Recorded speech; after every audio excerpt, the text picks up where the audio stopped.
All right, guys, we've got a new limited edition drop, the original Mountain Dog tee that John Meadows had us design from the very beginning. So it's the first tee that he had made. Once again, this is a limited edition item. So when they're gone, they're gone. While I have your attention, you've seen me wear this one in a few podcasts to date. We've been holding back on it. This here, the 4-star tee, I think that's what we call it. It's on the website. New items, also under limited edition. Check out our shoulder saver pads. It's an easy way to do limited restricted range of motion exercises like board press that basically you just pop the pad on the bar, reduces the range of motion, pop it back off when you're done. Thank you guys for the support. Head over to elitefts.com.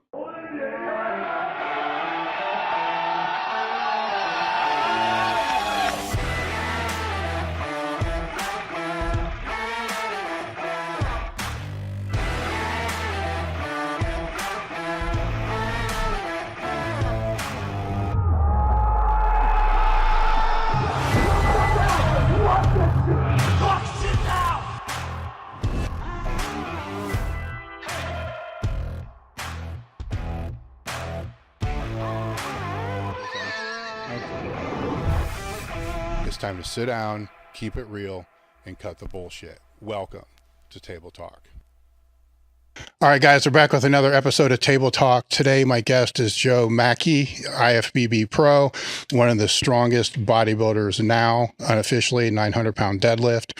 Turned pro in 2017, the CEO of Mackey Innovations, and an online, what is the online coaching company called? I know the URL is it's no average. Yeah, it's no average Joe training, and I'm actually about to shut that one down in a couple, probably actually end of this month actually. And yeah, the Mack Innovations is keeping us quite busy. Then the chief director of our USA manufacturing company, Tech, which is in the City of Industry in California. So these things are keeping me quite busy now. So yeah, so you're balancing the training and professional life, work life. And yeah, like training, and it's you know, my coach, I was at Jailhouse Strong. You know, he's been with me now for, I want to say, I guess probably about 2 years now, and he really, I'm not gonna say stays on my ass, because it's like I'm obviously pretty determined and motivated and stuff like that. But hell, hopefully, I'm sure he's listed as far as it goes. But we're supposed to be going for a 1,000-pound deadlift this year, and supposed to be doing it as a PR this month. And I'm sure we'll get all into this conversation as far as it goes too. But what I've also realized that my body is not really recovering as quick as it used to. But a lot of that has to do with the fact that, just like anything else, whether I'm prepping for a show or bodybuilding or powerlifting or hitting a PR, you got to be on point with everything. And, and I can take full accountability for that and say that, my rest hasn't been 100%. My food has not been 100%. And obviously training hasn't been 100%. So it's, we'll just have to see how things goes. And I don't even like to talk like that. Like, even when it comes to goal, I don't like to talk about, we'll see how it goes. Like, either you're going to do it or you're not. Yeah. But, well, one of the questions I'm not going to ask you is, why do you train heavy like that? Because everybody else that I've seen interview you has asked that. I'm not going to ask that, because I get it, right? So I'm listening to that. Like, how do you not know? Right? Like, I never understand it. And another thing I don't understand is, I think, hell, honestly, I think if you deadlift heavy, I think they use the analogy. I think they take, a horror story that has happened to any powerlifter or bodybuilder when it comes from heavy lifting. It's like, oh, you're going to end up like XYZ. And I'm just like, guys, like, there's millions of people out there that lift heavy, and, look at yourself. Obviously, you're still healthy, still walking around, still can, function. You still, like, everything's great, and that's a whole another topic as well too, just in regards to the, you achieve these goals on a personal level as far as what you want to do, but obviously sometimes the criticism that comes from it at times, and it's just something that I've never understood, because I personally don't do it myself, of course. So, are you preparing for anything right now? I'll just say life, I guess you could say, in regards to a bodybuilding show. I work with my coach, Meadows. He's in California. And same thing with him. I think, I've really been kind of keeping these guys on their toes a little bit, because we talked about doing another pro show this year. And once again, I just hate using this answer in regards to we'll see. But in regards to that, you know, I'm looking for, I know how I want things to align, you know, when it comes to what I'm doing for this year. And things are aligning as I vision as far as that goes. So the answer to that is, am I preparing for a PR bodybuilding show? I'm just going to go on record right now and say, I'm going to say yes, actually. But in regards to the fact to where they align with how I'm expecting things to align when it comes to, you know, when it comes to business, when it comes to life, as far as that goes, because obviously we have to prioritize some things. And I'm at a point now to where, you know, things are going pretty good, of course, and I have to prioritize certain things and obviously kind of, you know, take a hit when it comes to things that I want, of course, but, you know, it's in regards to life and just what's going on around me right now. And the way I kind of explain in the powerlifting world is before you can start preparing for a meet, you got to get to the starting line, right? So that starting line will be different as you're prepping for a show.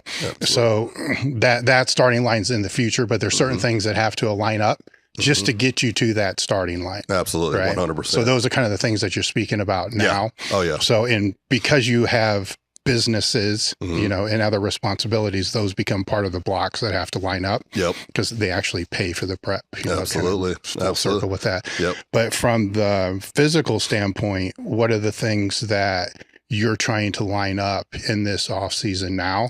So when you come to that prep, which I hate the word prep because it's all prep, exactly. right? Yep. That's good. So, you know, what I put out there is, you know, and I never like to be a hypocrite in regards to like what I preached compared to what I'm doing. So you'll see me kind of put a lot of stuff out there on my platform in regards to like what's going on, even with, you know, my lifestyle, where it is right now. So as far as when I prepare for physically, it's, you know, and I talk about this a lot in regards to the fact of even regardless how busy I am when it comes to life and business, like I still have a routine. I still get up every morning. I do my cardio because that kicks off my metabolism. I still have a plan that I follow with my nutrition. I still get my meals in. I get about 6 meals in a day. I still train accordingly based off the plan. You know, my programming when it comes to what body part I'm going to do on what specific day. Still work with my coach, Jailhouse Strong, Josh Bryant. We still do our program right now. Last lift that we did was 820 pounds for 3. Not last weekend, but the weekend before that. And it's just part of my program based off of me getting ready for this PR that's supposed to be coming up January 19th. And once again, like I don't normally talk like this when I say I'm just talking to. Well, it's floating, right? Exactly. Yeah. And I hate talking like that when it comes to supposedly, probably, maybe, you know, as far as that goes, because I really, and I'm, you know, kind of going back in regards to what I told him over there, but it's literally true. And I could give you a hard answer, you know, because I'm supposed to be doing 915 pounds at CT Fletcher's event, Iron Wars, January 19th. Is it going to happen? Probably not, you know, because I've seen where my recovery is for my body. I've seen, you know, a week later before when I would be able to rep out 800 plus pounds and want more days later. And, you know, now it's taking a week, 10 days, you know, 14 days to heal, to recover from not being sore. When I did 820 for 3, you know, more than a week ago, I remember thinking, why am I this sore? Like, this isn't normal, you know, as far as it goes. And I had to really identify and look at some things with myself in regards to what are the things that I'm not doing, you know. And obviously I can identify it with the food, with the training, with the rest and recovery. So what I'm getting for physically now is, you know, I'm always going to keep a foundation when it comes to my strength, my power, my look. I obviously still weigh myself every morning. There was one day that went by, you know, I'll be honest with you, it was 2 days straight to where it was just some really exciting things taking place with business. And one day I ate one time. The next day I ate twice. And I jumped on the scale and I was like 9 pounds lighter. And for me to get into the 260 territory, that's super light for me. Because usually I weigh around like 278, 280, mid 280. And actually that's more than 9 pounds. I was roughly around like 269, which is Haven't seen that number in a long time. So physically, what I'm ready for is just maintaining my shape, size, strength, and still when I go to the gym, be able to still get up under the weight that I'm used to doing, of course, and still be able to maximize efforts. Excuse me. Would it be safe to say that from the strength perspective, that objective that you have is really, you want to hit that before the end of Q1? Yeah. As far as the PR goes, yeah. I mean, that would be the goal, because it's like what I've told, myself and obviously viewers and, family and friends is, hitting these PRs is a different type of success when it comes to business. Excuse me. It's so yeah, it's still in the window for me to hit that PR 100%. And it really just comes down to like turning that switch on. And, when it comes to turning that switch on, is it on right now? I would say no, because there's some things that are primary before that. And, once those things are fulfilled, then that's when I know that switch will come on. I think I have an idea where you're coming from. When for myself now, I need some objective every year to train for, which I'll put out there. And unlike a powerlifting meet or a bodybuilding show, it's not on a day. Yep. And the reason I don't have it on a day is because of what you're talking about. It may have to float. Right. Sometimes it floats forward. Mm-hmm. Then I'll get that fucker before the year's over. Yep. And then it's done. But other times it can kind of push back. And when it's unofficial, non-competitive or whatever it is, you have the ability to kind of do that, because in business things come up, yep. Opportunities come up. And, if I was to go back to the old me when I was still competing, I wouldn't do those opportunities. Exactly. Because it would fuck up what's going to happen on that day. Exactly. Where it's that balance. So if I'm understanding you correctly, with the bodybuilding show, things need to be aligned, because there are a lot of other things go in the back seat for at least 3 months during that time. 100%. Yeah, you hit it right on the money, because kind of like what you said, when I first knew that I was going to hit 900 pounds, there was a lot of different things that were on my mind in regards to hitting that 900 pounds. And it was in regards to the statement that I wanted to make in regards of, knowing the type of power that I could present.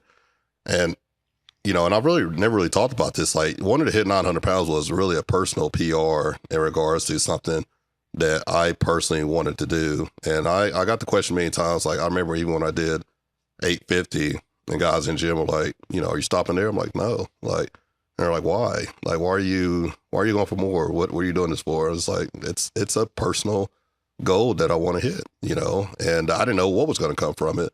I wasn't thinking about being the strongest, pro, or being thought of as one of the strongest pros or anything like that. It was just something that I had set my mind to. It's something that obviously Josh and I had talked about when we first started training together, because I was lifting 800 pounds when him and I started, and my form was off, technique. Obviously, he helped me work on a lot of different stuff when it comes to my deadlifts. And he specifically asked me, he said, "What's your goal?" I said, "I want to hit 900 pounds." And he said, "We can do it. Like, let's go." And him and I, we click like no other, because, it's something in regards to when you can look at a person, talk to a person, you can see it in their eye that they possess that type of, it's almost like that type of controlled aggression, or that type of controlled crazy, I guess you could say. And I saw it in him, and obviously he saw it in me. And, every time we talked, telling the story earlier that, he would always send me a text prior to every PR we would do. He would always ask me, like, how do you feel? And it was always filled with, like, determination, aggression. You would ask me how you feel, and I would say, like, I'm going to fucking kill it. Like, it was, I'm not gonna say it was rage, but it was just like, like, let me out the cage. Like, I'm ready for it now. It was never, oh, I'm feeling good, or I'm okay. It was like, it was aggression. So it was always, from the minute we start working together, like you said, it's easy for me to identify, and it's easy for me to say, like, what I'm going to do, like you said, when I know as far as what I'm going to achieve. And and based off what we're talking about, that's where I am when it comes to things aligning, because that's where I am when it comes to, life, business, family. in regards to what I say I'm going to do when it comes to this year. And, like you said, you just said it, like there's some blocks prior to that next PR, but that next PR is still going to happen, of course, but there's some serious blocks when it comes to there prior. How much of an anchor do you think the deadlift is in your training let me reframe the question a little bit. If you were to remove that out of your training altogether, you're still going to like training, but are you going to love training? Right. That's a good question. It's, at one point, when I could just kind of go back to that when I wasn't deadlifting like that. And did I still enjoy training? Yeah, because I still found other ways to maximize and test my power out, test my strength out. The worst thing I remember feeling when it comes to training is being limited.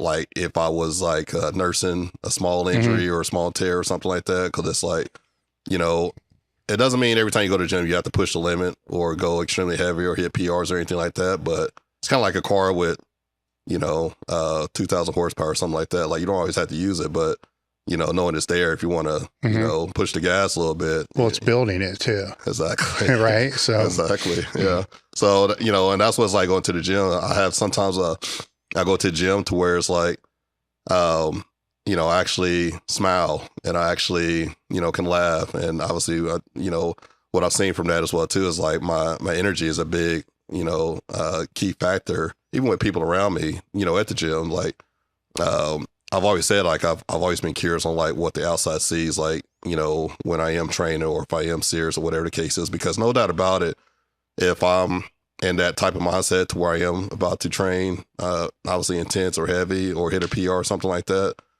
I don't know what type of energy I get off, but I don't get the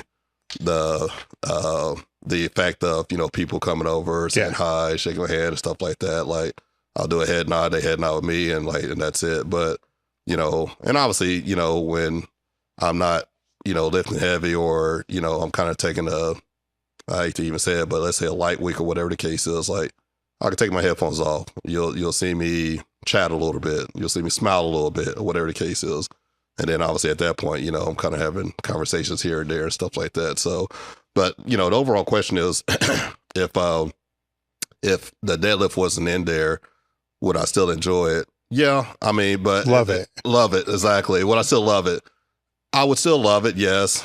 The way I see it is, the deadlift is one of those things to where I could keep, like pushing the envelope. So if it wasn't there though, would you find something else to test your mind to be able to go that heavy on? That's a good question. And absolutely, yes, 100%. Okay. Now, if all those are removed, right, do you love the training or do you just like the training? Probably just like it. Okay. Yeah. Right. Yep. That's where I was kind of going because that's that you were talking about the look. I call it's like meathead radar. Yep. Like gay people talk about gaydar. This is like meathead radar. Exactly. You can see that, right? And if it's taken away, then from what I'm in a different world as a powerlifting world, you see a slow decline to where, the lifters will just get to a point where, fuck it, I don't even want to do this. Yep.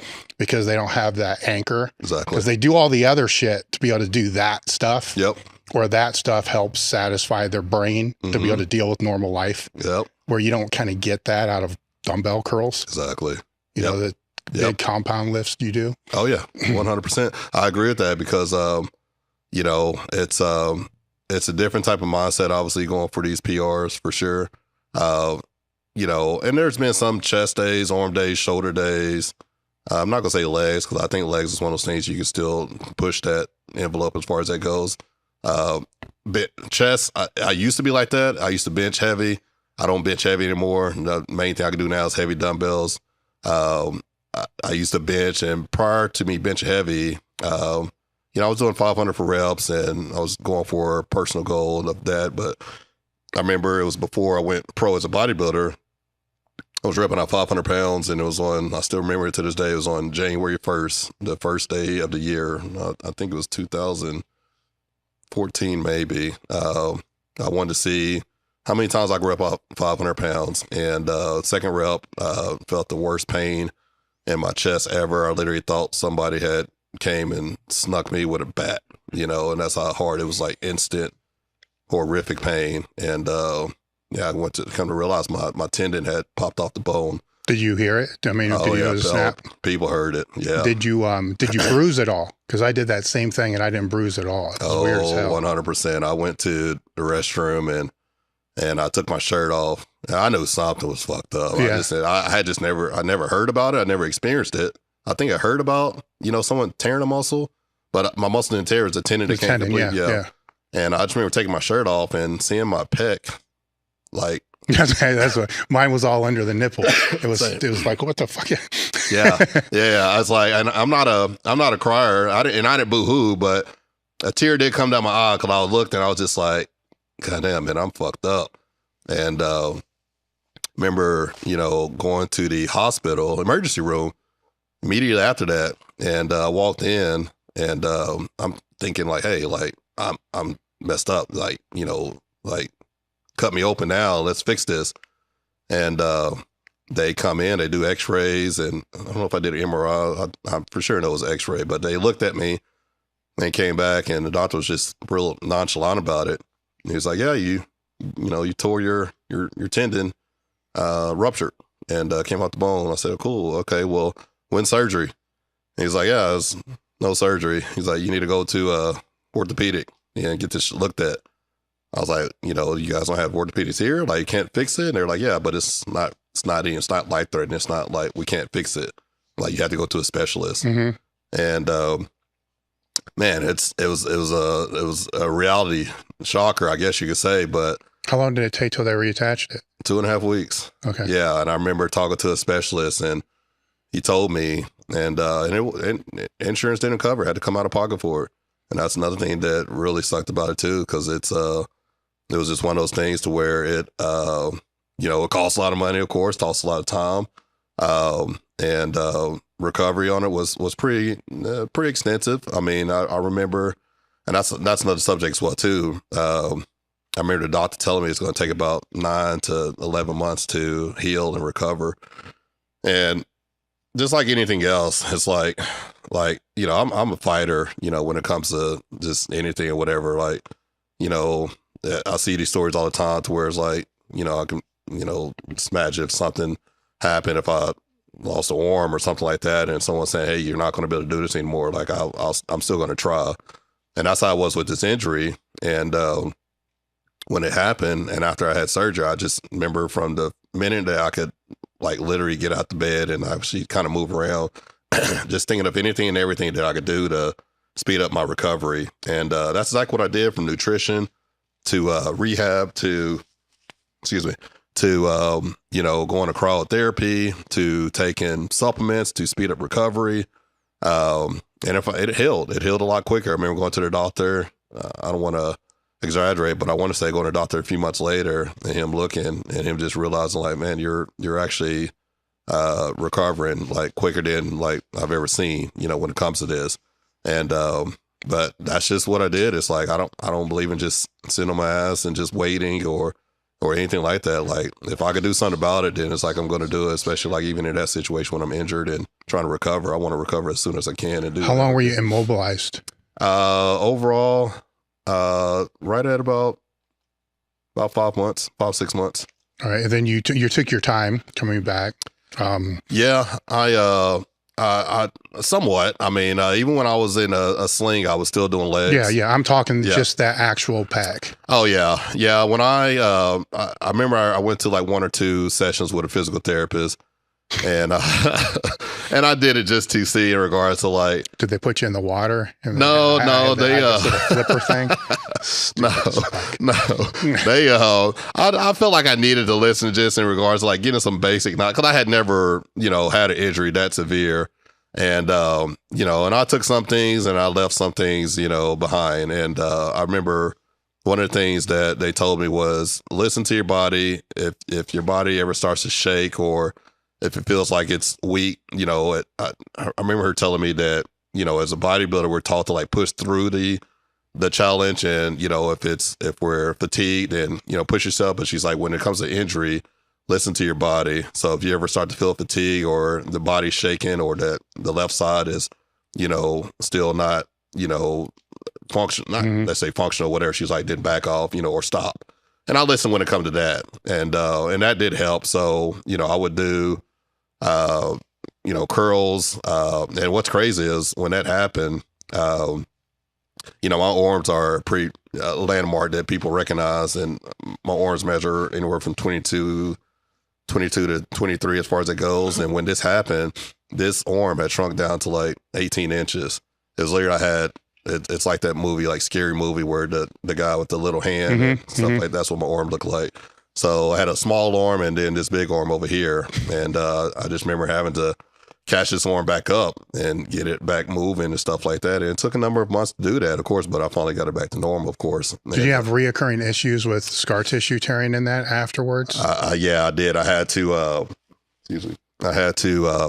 get a physical therapy, a lot of tissue work done. And I'm big on that as it is already in regards to getting work done, tissue work, of course. So yeah, the scar tissue was pretty severe for sure.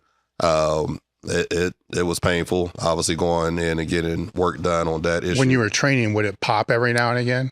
Not necessarily, you know, because I just remember, and I remember when this happened, it's before I went pro as a bodybuilder. And the reason people knew about it is because when I was recording that bench, I was, I just said it, I was recording it. And because I was trying to really put it on social media to say, hey, look at me, look how many times I'm about to bench 500 pounds. And during that recording session, it popped. And you can even hear it on the video. And I remember posting it. And, you know, it's, and this is a whole nother subject. It's crazy because I got wrote off a lot at that point in regards to just everything from lifting heavy. I got criticized. I got, you know, wrote off in regards to my physique, bodybuilding. Like, hey, he's never going to go pro now. Oh, he's crazy for, you know, ego lifting. I can't imagine how many times I've heard that. Like, I guess if you lift heavy, it's ego lifting. But, you know, just in regards. And I remember, you know, hearing these things, reading these things, and just thinking like, I'll show you guys. Like, you know, I'm not obviously going to read this and, you know, get written off or be discouraged about it or whatever the case. It fueled me even more as far as that goes. And I came back, and that's a year that I competed at nationals that year, and I went pro that year. And you know, and that's just a whole nother story in regards to obviously having something bad happen, you know, getting, you know, kind of saying about it, criticize about it, you know, people obviously feeling like that's it for you. But, you know, and honestly, it just made me, you know, fueled me more, you know, in regards to that.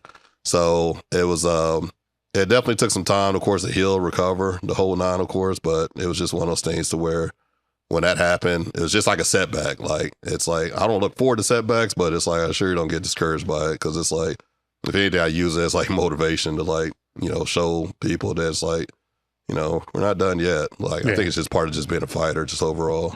Now, you grew up a small kid, right? You started training, I suppose, for football, right? Yep. But it wasn't until you were working in a GNC in college that you got into bodybuilding. Yeah. So how did that happen? Well, first off, how'd you end up in a GNC? I was, so I went from high school to college, and I remember being in college, and I would say just like anything in life, I was going through a bad breakup. My little high school sweetheart. And when I went to college, I just needed something as an outlet, and I would just work out. And I went to college weighing around 175, 180 pounds. And I went to college, working out a lot, didn't have a lot of money. So I just remember, actually, my working at GNC was an upgrade because I used to work at Hollywood Video. The video store. Yeah, the video store. Did you have the private room in the back? Yeah, exactly. I used to put the movies on for the people and stuff. I was a cashier at Hollywood Video. It was crazy. And then I obviously got tired of Hollywood Video. Then I got moved up to GNC because I got tired of working at the video store. But with all that being said, it's you know, I just remember lifting out with a guy. Actually, he's still a good friend of mine still to this day. His name's Ryan. Called him Rhino back in the day. And you know, I was 180 pounds soaking wet, and I just remember eating whatever I get my hands on, because I just remember thinking, you know, because I was ripped up, had abs, athletic. You know, arms already were, I was kind of noticed from my arms in high school. They were like 18 inches back then. And at 180? Yeah. Like arms and shoulders run in my family, my brother, my dad. So if you just look at all of us, we have big shoulders and big biceps. We always had to catch our chest up, you know, when it comes to our biceps and triceps and shoulders. So yeah, I remember getting noticed from that in high school. And so at that point, I was in college, I was eating TV dinners, hot dogs, chili, peanut butter jelly sandwiches, anything I could get my hands on. And I remember also working enough just so I could go to the store to afford creatine. And back then, I know. Yeah. That was this bomb, right? That was the shit. Yeah. It was like, you know, I remember the go-to thing back then was creatine mixed with glutamine and protein. And, you know, I don't know where I got this conjunction from, but I just remember eating as much as I could every single day. And every night before I went to bed, I would have a meal. And then back then they had these mega mass protein jugs, you know. 2,000 calorie things? Yeah. God. Yeah. So I would get that. I would put 2 scoops in a blender, peanut butter, banana, honey, oatmeal, and ice cream and with milk. And I don't know how many calories that was, but I would eat like 2 TV dinners. I was already full, and I would drink that behind it. And I just remember gaining weight day after day after day after day. And after a semester of coming home, after a semester of being in college and then coming home, I remember going to my parents' house. It was around the holidays, and I walked in and everybody just looked at me like, what in the world did you do? Like, what happened to you? Like, cause I had went from 180 to like 245 to 250, you know, naturally. It wasn't really a big deal to me because I didn't honestly think it was that noticeable. Well, you see yourself every day. Right? Exactly. Right. And I mean, I knew my clothes were fitting differently as far as it goes, but I didn't realize it would just be that much of a wow factor when somebody else saw me that hadn't seen me in a while. And, how are you training then? Heavy. Yeah, heavy. I've always enjoyed training heavy. Even my workout partner in college, I remember, you know, because he's probably, you'll list it as far as it goes, but you know, he used to ask me, he's like, hey man, like, are you taking anything? And I was like, no. Like, what do you mean taking anything? He's like, you know, it's like juice, anything like that. I said, no, man, like, I'm not. And he didn't believe me. You know, he was like, you know, just time had went on, and I was just gaining this weight. My strength was going up, and we would just work out. And at one point he was stronger than me, but as I was eating and growing and my strength was increasing, I surpassed him. And, you know, obviously he was cool at that point and still is cool, but it was just one of those things to where it was hard to imagine that, you know, from the growth that took place from just in a semester from that to that, and with being natural was, you know, I just thought it was normal. But did you have any aspirations of competing then, or just getting big and strong? I just wanted to be big and strong. I just always wanted to be that big guy. I honestly always just wanted to be the strongest guy in the gym. You know, I wanted to have the look. I wanted to be strong. I didn't want to be outlifted, you know, because even when I came home from college and start lifting at some of the bigger gyms, you know, obviously there's a lot other bigger guys there at that point. I still, you know, wanted to be that guy, you know, and that's holding the story as well too, because it's like some of those good friends that I met back then when I first came home after college are still my good friends now to this day. And that's another story in regards when I was introduced to the side of bodybuilding.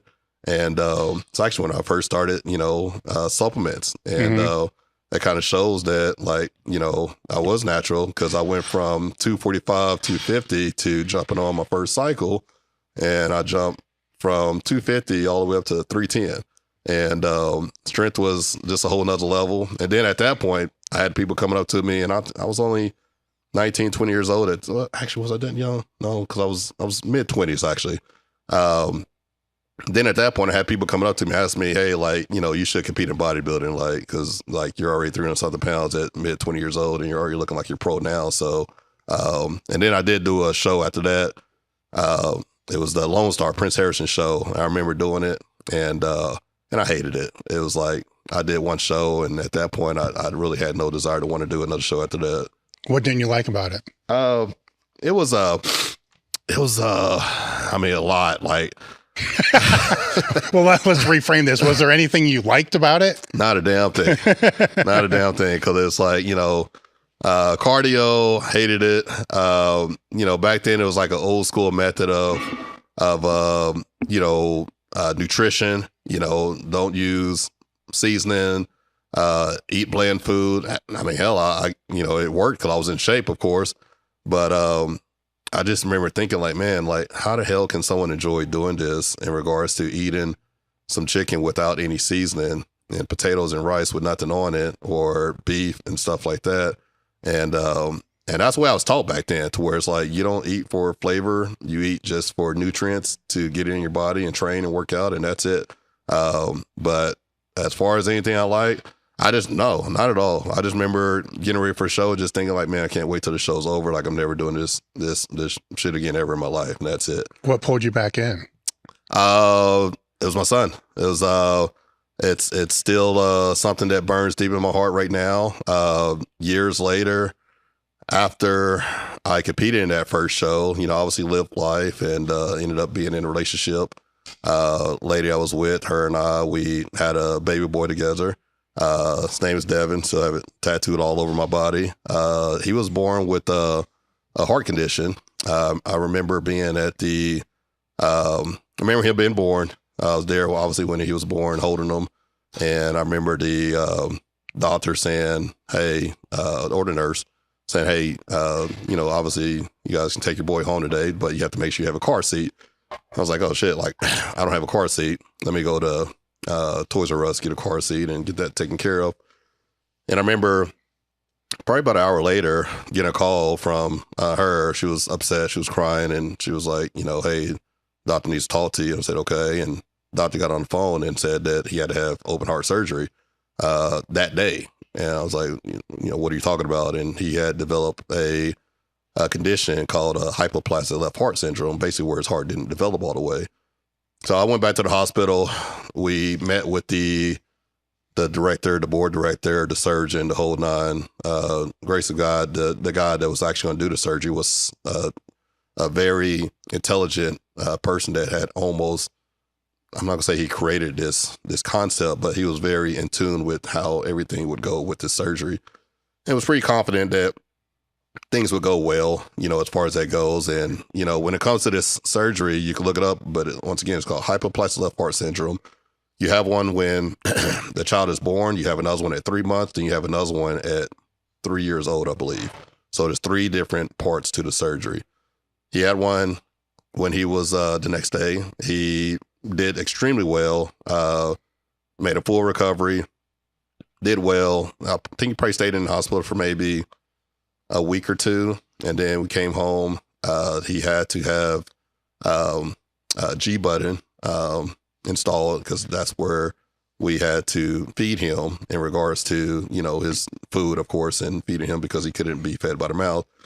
But extremely handsome young man, of course, and very intelligent, just full of life, a whole nine. Of course, you would have never thought or known that he had any type of defect or surgery or anything like that.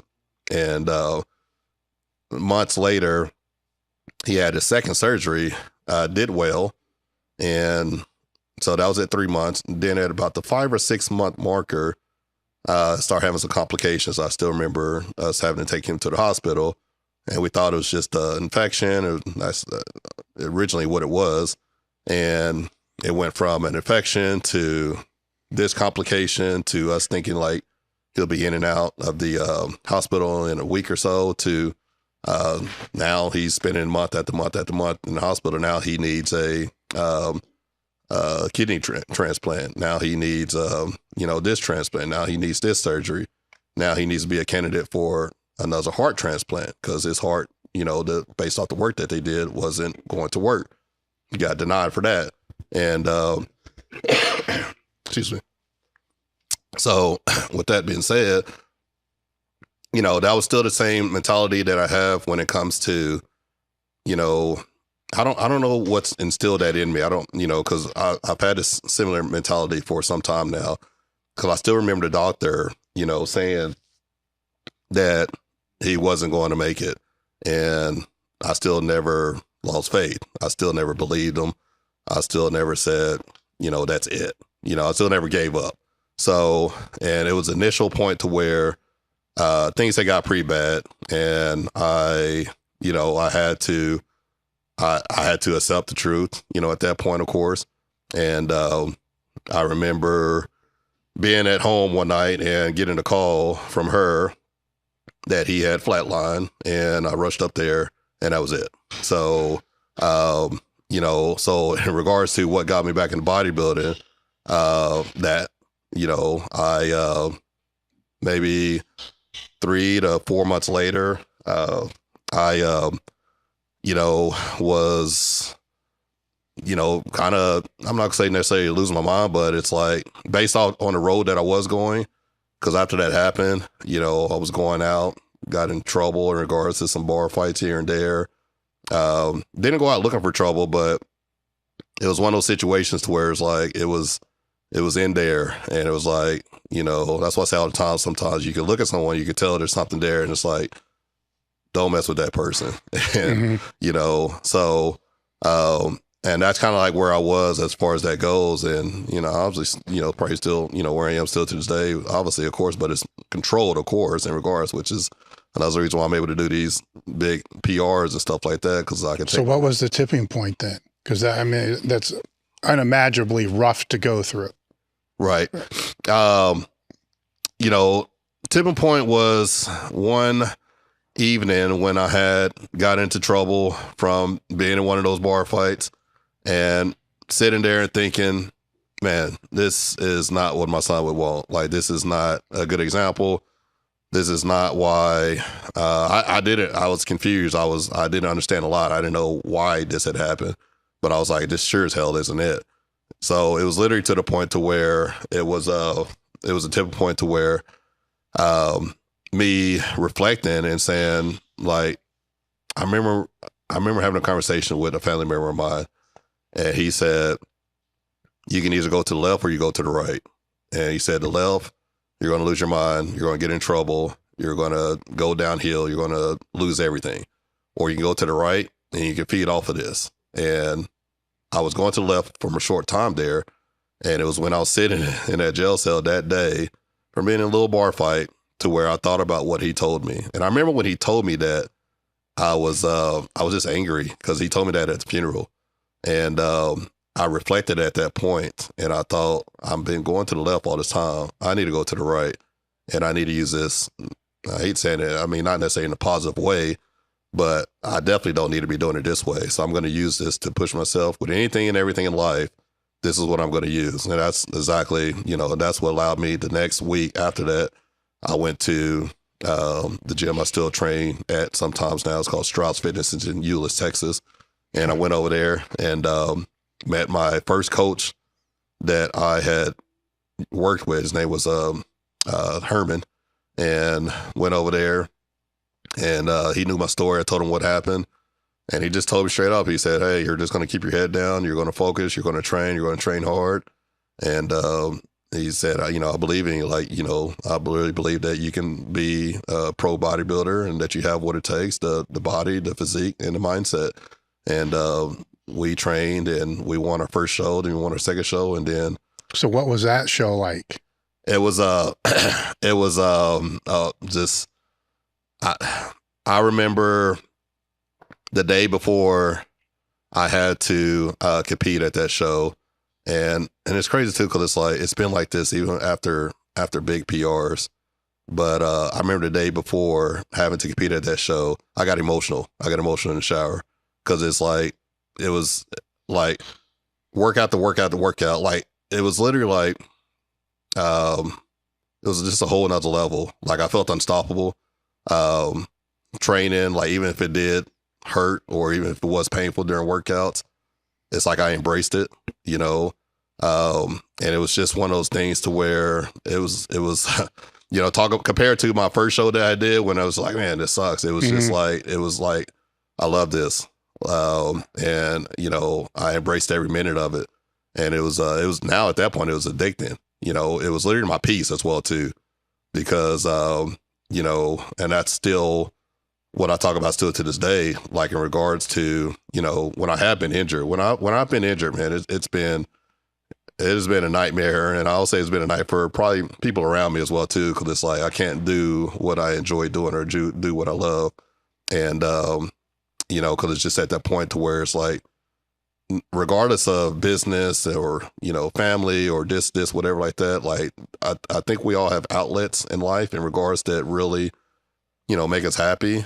Or even when something is done, like I think that's why a lot of times you see somebody go from being a professional at this to, you know, they can't just sit down, you know, they find another outlet, you know, and I've thought about that as well too, but the difference obviously was, it was just a whole nother mindset in regards to, you know, the way it was the first show to compare what it was now at that point, and of course, and then going forward. And it was, and it's always been a motivation. That's why even, you know, when I train, like, you know, I've said that many times in regards to like feeling unstoppable, or, you know, if I train with, you know, you and I train, and it's like, I'm not gonna let you beat me, you know, because it's like the way I look at it, it's like I don't have to express like, you know, what's on my mind or whatever the case is, but I look at it as like, you know, I got something in me, and I think, you know, a lot of people, you know, have these things to where they have something internally or whatever the case is that just keeps them going. But it's like, man, you get some of those people together, and it's like, oh, it can get bad. It can be good, but it can get bad. Exactly.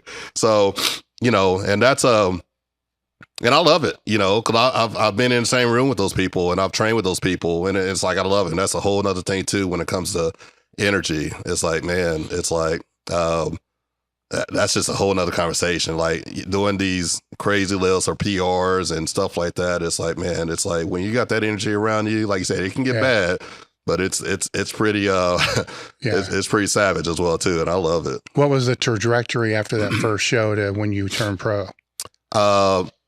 You know, the first show that I did before everything. Well, not that first one, that doesn't count. Okay, for sure. That's one you hated, but this one where you went all in at that point into the bodybuilding. Yep. How many more shows was it until you got your pro card? So it was I did 2 to 3 shows that I won back to back as an amateur, and I remember my first pro qualifier that I did to try to go pro. I lost that one. I was at 9th place. And I was kind of a reality check because I had won every show prior to that as an amateur. And I went there and I lost. And I was just like, whoa, okay. Like, first time, you know, losing on this streak. And it's like, I don't like this. But, you know, and but I just kept coming back as far as it goes. But well, what did you change after that?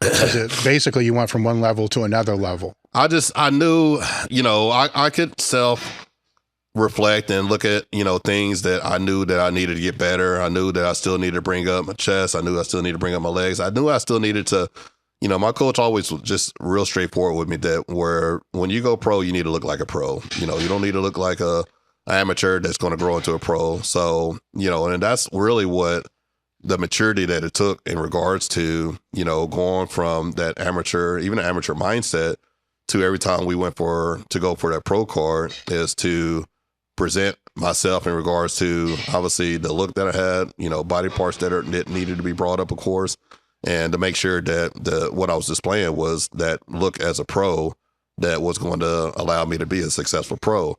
And, you know, what came from that is, you know, it's kind of like I would say it's kind of like a pro and a con, because it's like that's another subject as well too, because, you know, when it comes to being a professional bodybuilder, of course, you know, it's subjective, right? You know, it's not like power. It's not like strength. It's not like, you know, me looking at this guy over here and knowing what type of numbers. And that's another thing too. Like anytime I've ever done power, I've never went against somebody else. I've done it in regards to like what I know I'm going to do. You know, that's another reason, like when it comes to like, you know, talking to, you know, C.T. Fletcher, stuff like that, how I used to talk in regards to, you know, when you say you used to walk into a room and think, you know, which one of y'all is going to get second? Because it's like, I know what I'm going to do. And that's kind of how it was when it came to myself, because it's like when I'm confident in regards to knowing what I could do and knowing that it's not subjective based off of someone's opinion, then it's like I got a lot more I got a lot more steam, going towards that, so some shows were just like, it's a prep, no doubt about it, was like always passionate because regardless of the fact, like I'm going to do every workout week after week with full intensity. And, there's no slacking, there's no giving up as far as it goes. There's a lot of different factors that obviously go into competing as a bodybuilder. They call it peak week, of course, making sure things are dialed in, making sure water protocol, the whole nine, of course. Obviously you can work your butt off, of course, and obviously we have a similar person in mind that we know that did it for years in regards. I remember first seeing him and just thinking like, God dang, man, like this guy, and he was my coach, John Meadows, and his physique and his caliber that he brought to the stage was just undeniable. And did he get denied sometimes? Absolutely. It's just something that sometimes I just could not understand. And, and I've seen that in the industry as far as it goes to where it's like, I don't understand it all. And maybe it's not my job to understand every part of it as far as that goes. But it's like, I think at the end of the day, it's just like anything else. When you can look at yourself and ask yourself, did you do everything in your power to achieve what you want to achieve on a personal level? And you say yes, then it's like, I think that's all you can ask for. But obviously, when it comes to wanting to prevail and succeed and knowing that that success is within someone's decision, that's something that you just got to eat, and kind of just keep coming back year after year after year. And, but that's the good and bad, obviously, to come with the industry, of course, too. But, I think that's a lot of the reason too, as well, that, I've enjoyed so much of the, the power and my strength and the whole nine and stuff like that, because it's based off of the things that I decide that I can achieve based off the work that I put in at the end of the day. So that seemed attainable. Well, you said you had to go from an amateur mindset to a professional mindset. How would you distinguish the differences between those two? As an amateur mindset to a professional, it's literally like, because I talk about this, it's like when you walk in the gym, it's like knowing that you're like a 1%, and I'm talking about the mindset, and you can think about this in other different ways. But when I walk in the gym, I remember walking in the gym and just thinking sometimes to where I would look around, I would see, smiles, laughing, pushing here, pushing there, this and this, whatever the case. Whoever I had working out with me knew that doesn't fly as far as it goes. So a professional mindset was just walking in the gym and just like being a professional with a business. Like, there's a little bit of time to play, joke around, stuff like that. But professional mindset is like when we're in there, like, it's time to work. And you'll see maybe a smile crack towards the end, of course, but knowing that you are a small percentage of a person or individual, compared to everybody else in there that's just maybe there for recreation, or maybe that's there to say that they want to do something, but, for what a person says they want to do to compare to what they're doing, it's two different things, of course. So the professional mindset was like in regards to being there and showing and doing the work, every single day after day, even like I said, even days that I didn't feel like doing it, even days I was tired, even days I was exhausted. Like it's just part of the territory in regards to like, a lot of these, you see a lot of generic sayings. I don't even call it generic sayings, but you just hear the common things in regards to like, dedication to doing the things you don't want to do, even when you don't feel like doing it. It's like, oh, that's generic. It's not generic. It's actually true. Yeah. It's like those things you hear are true. Those things play a part in life in regards to, when you are tired, when you are frustrated, when you are feeling this way, when you are feeling that way, it's like you still got to, pull your britches up and still get it done. Have you found the longer that you do it, the more you have those days? In regards to training? Not so much. I mean, because it's, it is, that's a good question. It is a type of mentality to where, it does vary. It does vary, no doubt about it. And I'm not talking about when you're there, just getting there. Yeah. Right. Because there's a lot of days and you just don't want to do it. Oh, but you have to do it. There's no choice. Yeah. Absolutely. And I think, because compared to where it is now, compared to where it was back then, it's like I didn't have any idea where bodybuilding, lifting heavy, didn't even know none of this stuff would take place whatsoever. Didn't, obviously back then when I was bodybuilding, I had a goal of wanting to be on an Olympian stage. And I had a certain idea as far as how I thought it would take place, but it didn't go that route. So, you know, and when I saw that it didn't go that route, you know, one year I would try to aim for it again the next year. I didn't turn the vision off, you know, even when I started lifting heavy or whatever the case is. It was literally just something that I enjoyed doing, you know, in regards to that. But I still had no type of idea as far as like, you know, what was going to come place from, you know, me lifting heavy or even, you know, bodybuilding, especially even after I'd done a pro show and I didn't win. You know, when you do you know, personally speaking, when I did a pro show and I didn't, you know, do well or whatever the case is, I would say this. For one, I know for a fact why I didn't do well because, you know, anytime I didn't do well, that plays into the part where I had distractions. And that's a whole nother subject in regards to like, I don't care what you're doing in life, whether it's business, powerlifting, bodybuilding, whatever the case is, you got distractions, you got things around you that are unhealthy or whatever the case is, it will affect you and it will set you back 100%. And I've seen that, of course, and it's true. So, you know, if I could tell myself now to, I mean, actually, no, I wouldn't tell them because I think that's part of learning as well, too. So I would just let it be, honestly. So, but I will say that. Well, wait, not maybe, right? Yep. Because there's two paths you can take in that situation. Yep. You can blame others or look in yourself. 100%. Right. So you may not want to tell your old self that you still want your old self to learn those lessons, but you want to be able to say, don't blame other people. Exactly. 100%. It's, and I agree with that too, because it's, you know, it's.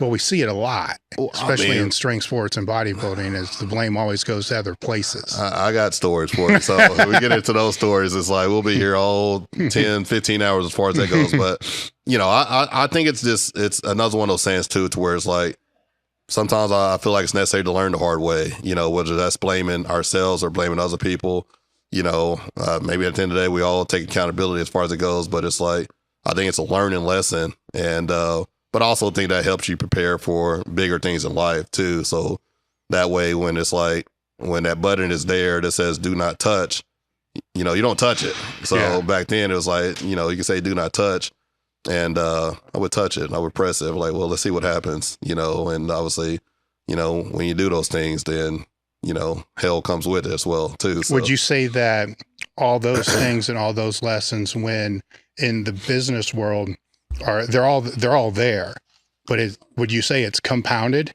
and it's harder than in the bodybuilding world? Because in the bodybuilding world, you can control a lot of the variables, right?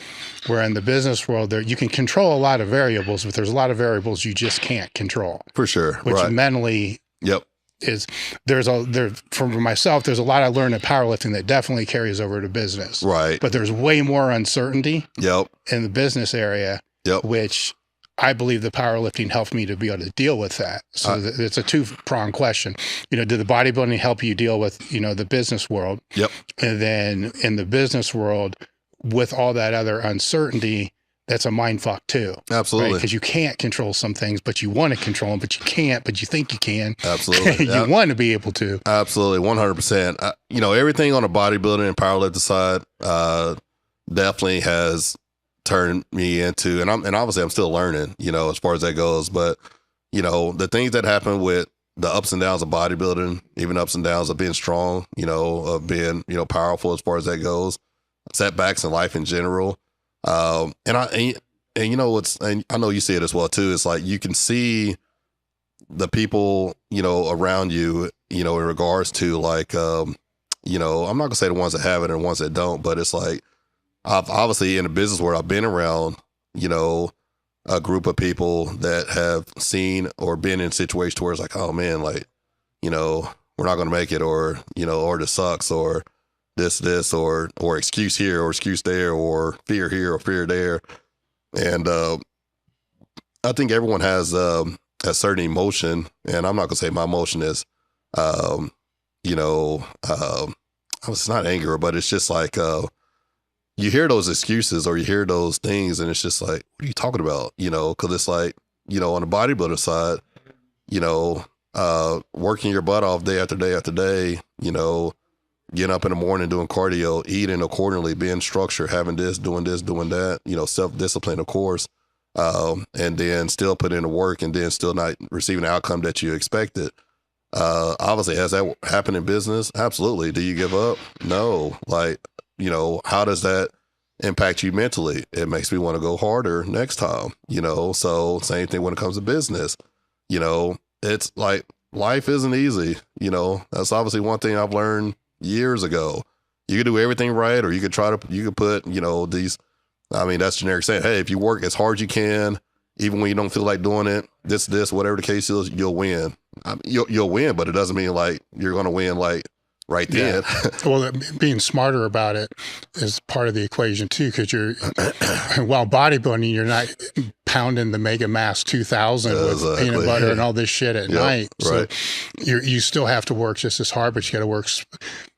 Sometimes people say work smarter, not harder, but that's not true. Exactly. You got to work just as hard, but smart. 100%. Yeah. And it's like, you know, and so when it comes to bodybuilding, it's, and it's amazing because, like I said, I never seen it, you know, back then. I never thought about, you know, in regards to how this can shift over into other aspects of my life. I didn't think of it like this.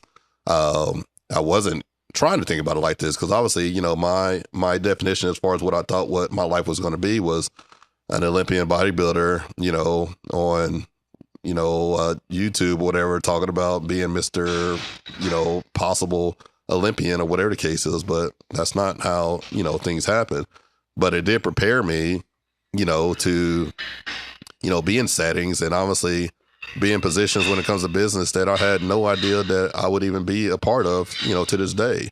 But it's in regards to the fact of, you know, how setbacks and how, you know, things that have happened, you know, failures, the whole nine, things that happened in my life that were, you know, unfortunate that, you know, I was confused about, like why it happened or whatever the case is, that developed a strength in me that, you know, gave me this internal power in regards to the, you know, mentally as far as it goes to where, you know, it's just a big part in regards to like when it comes to the people we surround ourselves with, you know, it's like, you know, it's like having a business and building the right team behind it, you know, or it's like I was talking to my friend about this other day. It's like talking to 50 people, and it's like if you walk up to someone and just ask them a question and look at them in their eyes and say, are you ready to succeed? Do you want to do whatever it takes to be successful? You're going to have some people that say, yeah, sure. Next person. Do you want to do whatever it takes to be successful? Yeah. Next person. Do you want to do whatever it takes to be successful? And you could tell based off of the way a person looks at you, the way their voice is, the way they talk. And when you get a person that says, yes, absolutely, and you can see it in their eyes, they're just like, all right, well, come with me, you know? So, and that's in regards to like, and I've been fortunate, of course, to, you know, especially based off of things that have happened in life to where I've had many mentors in life that have, you know, taught me a lot, of course, in regards to not necessarily just about business, but about life. And everything they taught me back then years ago, obviously are things that I still use to this day. And they're still a phone call away. And obviously that's... How far after GNC did you get into medical sales? Oh man, I was 10 years. Am I that old? Actually, let me see. I was... You might be. So yeah, that was about, I would say, that's just a rough number as far as, I'm going to say about 10 years as far as that goes. And did you see yourself in sales back then? Where did you, when you were working in GNC, where did you see you professionally? Or what did you want to do? I had no idea. I honestly had no idea. I came from GNC I went back home. I ended up working at UPS as a unloader. Oh shit. Yeah. The 4-hour shifts. Yeah. Yep. Yeah. And I just knew that there were promotion opportunities to become a manager, and I wanted to know about it. And they told me like, hey, if you work your ass off here doing this, you can move up to the sort out. Then you go from sort out, then you can end up becoming a manager, a supervisor, and then as supervisor you can make X, Y, Z. So at that time I made it up in my mind that it's like, man, I want to be a manager at UPS. Actually, it makes decent money, and I'm gonna do that. And I worked my butt off, got promoted to sort, then went from sort out, then I got promoted to a manager. And I was a manager for about 1 week. And then I remember having this employee come up to me that used to work with me on the sort out. And he didn't like it. And this is another learning lesson as well too, but he didn't like it that I was promoted.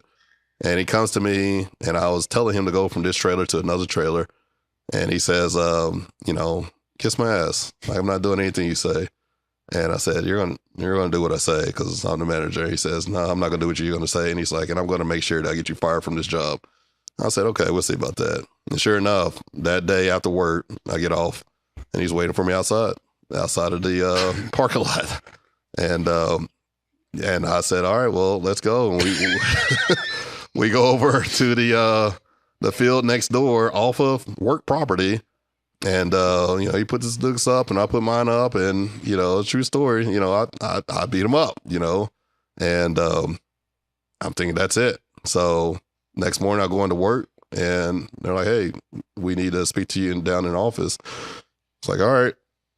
I go to the office and there he is, you know, all, you know, bruised up, beat up. And they're like, hey, did you beat this guy up last night? And I was like, I mean, yeah, like he was waiting for me outside of work when I got off.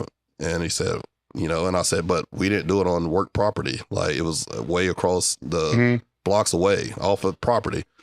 And they're like, well, Joe, like we understand that. We understand your efforts and not beating him up on work property, but you can't beat your employees up. And I was like, I mean, guys, he was waiting on me. Like, what do you want me to do? And they're like, well, you know, long story short, they fired me. And so had he beat you up, you wouldn't have been fired. I have no idea. I think they kept him. Yeah, that's what I'm saying. Yeah, and I think they fired me. And but I had so many jobs from, man, I've been fired so many times it doesn't even make any sense. Like I feel like I've done it all. I've worked at and it's funny now, of course, because that just means I was like really, I would get a job and I would think, oh, I guess this is what my career is going to be. Then I would get fired. You know, I remember working for FedEx and thinking, oh, this is a good union job. And fuck UPS, I'm going to go work for your competitor because you fired my ass. Yep. And it's like, and I got fired from there. I remember being a delivery driver and I got fired from there. I remember thinking, you know, my dad's a truck driver. So I've thought of many different tasks year after year after year, thinking about what, you know, can I do? And that's just another thing when it comes to, you know, young people in general. Like I was a smart kid. My parents thought I was going to be the next doctor or lawyer in my family. I made AB honor roll all through elementary to high school, you know, college. I didn't graduate college. I got to college and I was just like, I don't like this.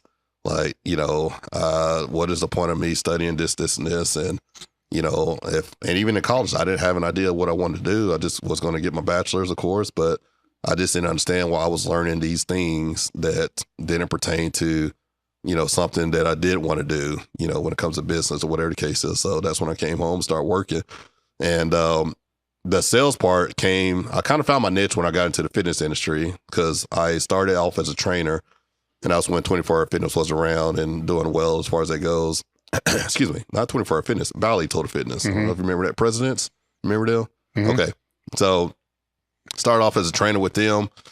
Same talk, had a talk with the manager. I always wanted to know about, you know, opportunities of how I can grow within a company with any job I did. And he told me, hey, you do good as a trainer, you can advance up to a director, general manager, and you become a manager, you can make this. And just like anything else, I worked my butt off to get to that point, and I ended up becoming a director like 3 months into being a trainer and then running the facility and ended up hiring, developing, firing staff as far as it goes and building up a good crew as far as that.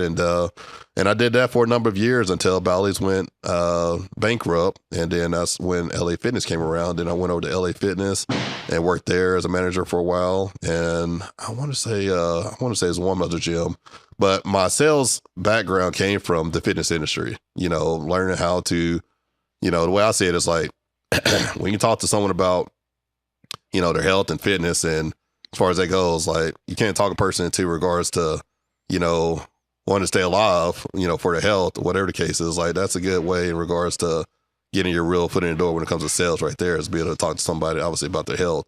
But that's allowed me to move over into bigger things because I learned about sales, you know, when it comes to that industry, that allowed me to obviously switch over to the medical field and medical sales. And when I did medical sales, that was just one of those things to where it kind of came off real natural, you know, when it came to medical sales, because obviously at that point, you know, we're talking to Doctors, of course. We're talking to, of course, doctors in regards to different, things that are happening, of course, with their patients, their clientele, the whole nine, of course, scripts, the whole nine. And it was just one of those things that it really became kind of natural based off the background I had already had. When you had the Bally sales background, was it based upon the 4 objections of, God, what was it?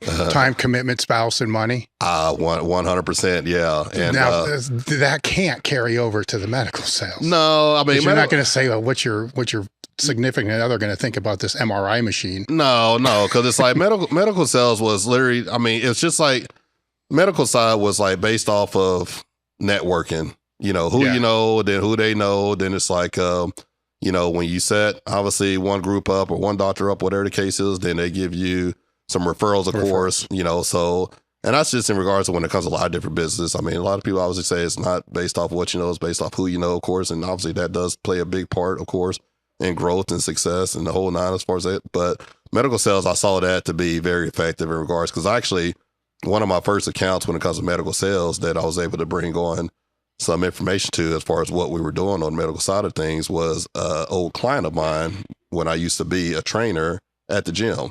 So, and that came hand in hand, of course, because at that point, when I switched over to medical sales, it was me thinking about, well, who do I personally know, and then obviously it came to a good friend of mine who was an old client that was an MD that I went to him first and then went to him, set him up, of course, then he referred me to other doctors and other doctors. Then that's pretty much how we grew the business at that point.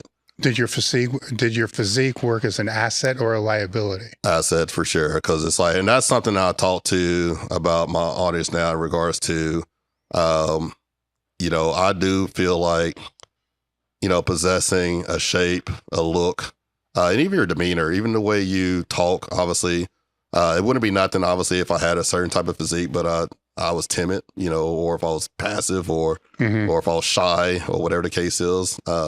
I have one person that I mentor about that. I won't mention his name, but he has a physique and I'm trying to get him to be more of that, confident, in regards when you're speaking.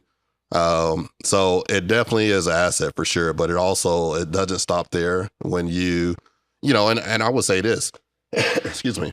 There's been some times to where it's been an ultimate stereotype to where it's like, oh, look at this big guy, look at this meathead, you know, and obviously that's happened as well too. But when it comes to those situations, like I love it because until we start talking and we start talking about life, then obviously that mentality is kind of switched around.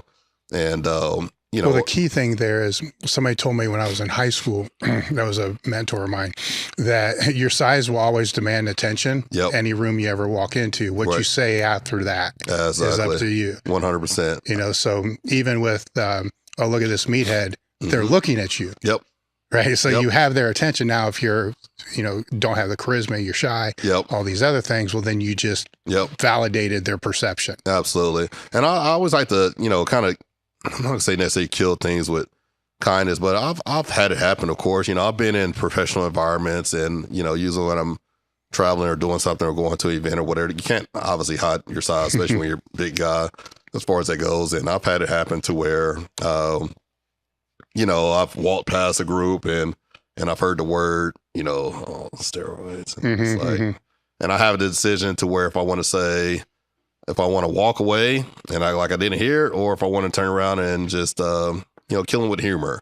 Obviously I'm not, cause it's like, what do they expect? I mean, they probably expect me to turn around and maybe rage or, get up in their face or this, but I have had it happen. And at one point I did decide to entertain it and I just like to kind of kill them with kindness. And I remember hearing it and walking up to them and I said, hey, it actually requires a little bit more than that. You actually do have to go to the gym, you have to train, you have to eat accordingly and stuff like that. And he kind of looks at his buddy and, he's like, oh no, like I didn't mean it like that. I'm just like, well, he didn't expect you to say anything. Exactly. I'm just like, well, I'm just curious. How did you mean it? And, but it was just nice, obviously. But, I don't see anything, obviously, when it comes to stuff like that, it's like, last thing I'm gonna do, of course, is show out or, act up or anything like that. It's just like, you just have to kind of have to humor people sometimes. Yeah, absolutely. When did you go into business for yourself? Actually, It was my older brother, actually, when it came to that. I have a brother that's 2 years older than I am. And he was always the type to, come to me and say, hey, I have this idea, I have this idea, I have this idea. And I kind of saw how he was doing things at one point. And, some of the things that he went after, sometimes didn't go through, of course, when it comes to that. So on a personal level, when I decided to finally go into business for myself, it's when I got to the point where I was working at the gyms. I was training people, of course, clients. And I think that's right around the time to where we kind of start getting introduced to independent trainers, to where at that point, knowing that you could be at a gym, but you weren't an employee for a gym. You would just basically paying a gym boot rent. And it was literally at that point to where I decided, because I was like thinking, why am I making this gym this money and I'm keeping a percentage of it? And when I could pay this fee and pay this, and I could keep a mass majority of it. Yeah. And it literally was at that point. And at that point, I just can't recall really ever wanting to go back to corporate America or going back to, unless it was like when I got to the medical side, obviously that was more, dominant in regards to the type of money you could make, of course. So, but when I decided to finally, and I guess you could even say when it comes to that, it was kind of working for yourself as well too, because it was based off of the work you put in, of course, based off of, the type of money you can make, of course, but it required, your hustle. It didn't require me going to a job for 8 hours and doing a duty. It literally required from like how much work and how much hustle that I got out there to do. Now on the medical side, what equipment were you selling? So necessarily what equipment, we were more on the pain management side as far as that goes. So it's back when, telemed was around, of course. And, at that point, it was more with the, scripts and the whole nine as far as that goes. So, it was a good time, temporarily, I guess you could say. It was back when, obviously, if you're bringing on a doctor with a pharmacy as far as that goes on the telemed side, then it's obviously can be very beneficial, when it comes to that. But just like anything else, that not to get all into the politics side of things, nothing like that. But it was a hustle. Absolutely. Like where if you're selling, the big ass equipment, the $1 million equipment, that's working a lead for 3 years. Yep. And maybe you sell 1 or 2 a year. Yep. Which the patience, I don't know how anybody could deal with that. Yeah. And where a faster churn. Yeah. And it's a lot of different things when it comes to that. It's, on the medical side, it's, you deal with a lot of different things, as far as that goes. Obviously, HMO, PPO, in-network, out-of-network, the whole nine. And it can be beneficial, and at one point it was very lucrative. Of course, it did do extremely well. And, but you can kind of see how things were changing, on that side of things, of course, a lot of different regulations were getting moved around past, some things, obviously, just like anything else, the government was not too fond of it in regards to what, happens when it comes to, insurance payouts, in-network, HMO, PPO, the whole nine, stuff like that. And we were able to see that shift, of course. And obviously that was an opportunity, kind of awaiting as well too. Cause that's when we were able to kind of take advantage. And I say we, cause my business partner, but that's when we started the medical imaging facility that's still out there and playing out right now. I'm not too hands-on when it comes to that, but that was my first business that I invested into. Medical imaging facility, pain management, did MRIs, CT scans, pain management, the whole nine. And try to really take that business, excuse me, and make it into something big as well too. But, anyone in the medical field that has their own practice will be able to tell you like the pros and cons when it comes to having your own practice, of course. You just deal with a lot of different things. We end up going from, having, getting paid by insurance, of course, to going cash pay. You just having to deal with, once again, the whole networks and different insurances, Medicaid, and the whole nine and stuff like that. Waiting on payouts, the whole nine. So it was one of those businesses that I thought was going to really take me to the next level, but it was kind of honestly, it was kind of a nightmare, but it's just what did you learn from it though?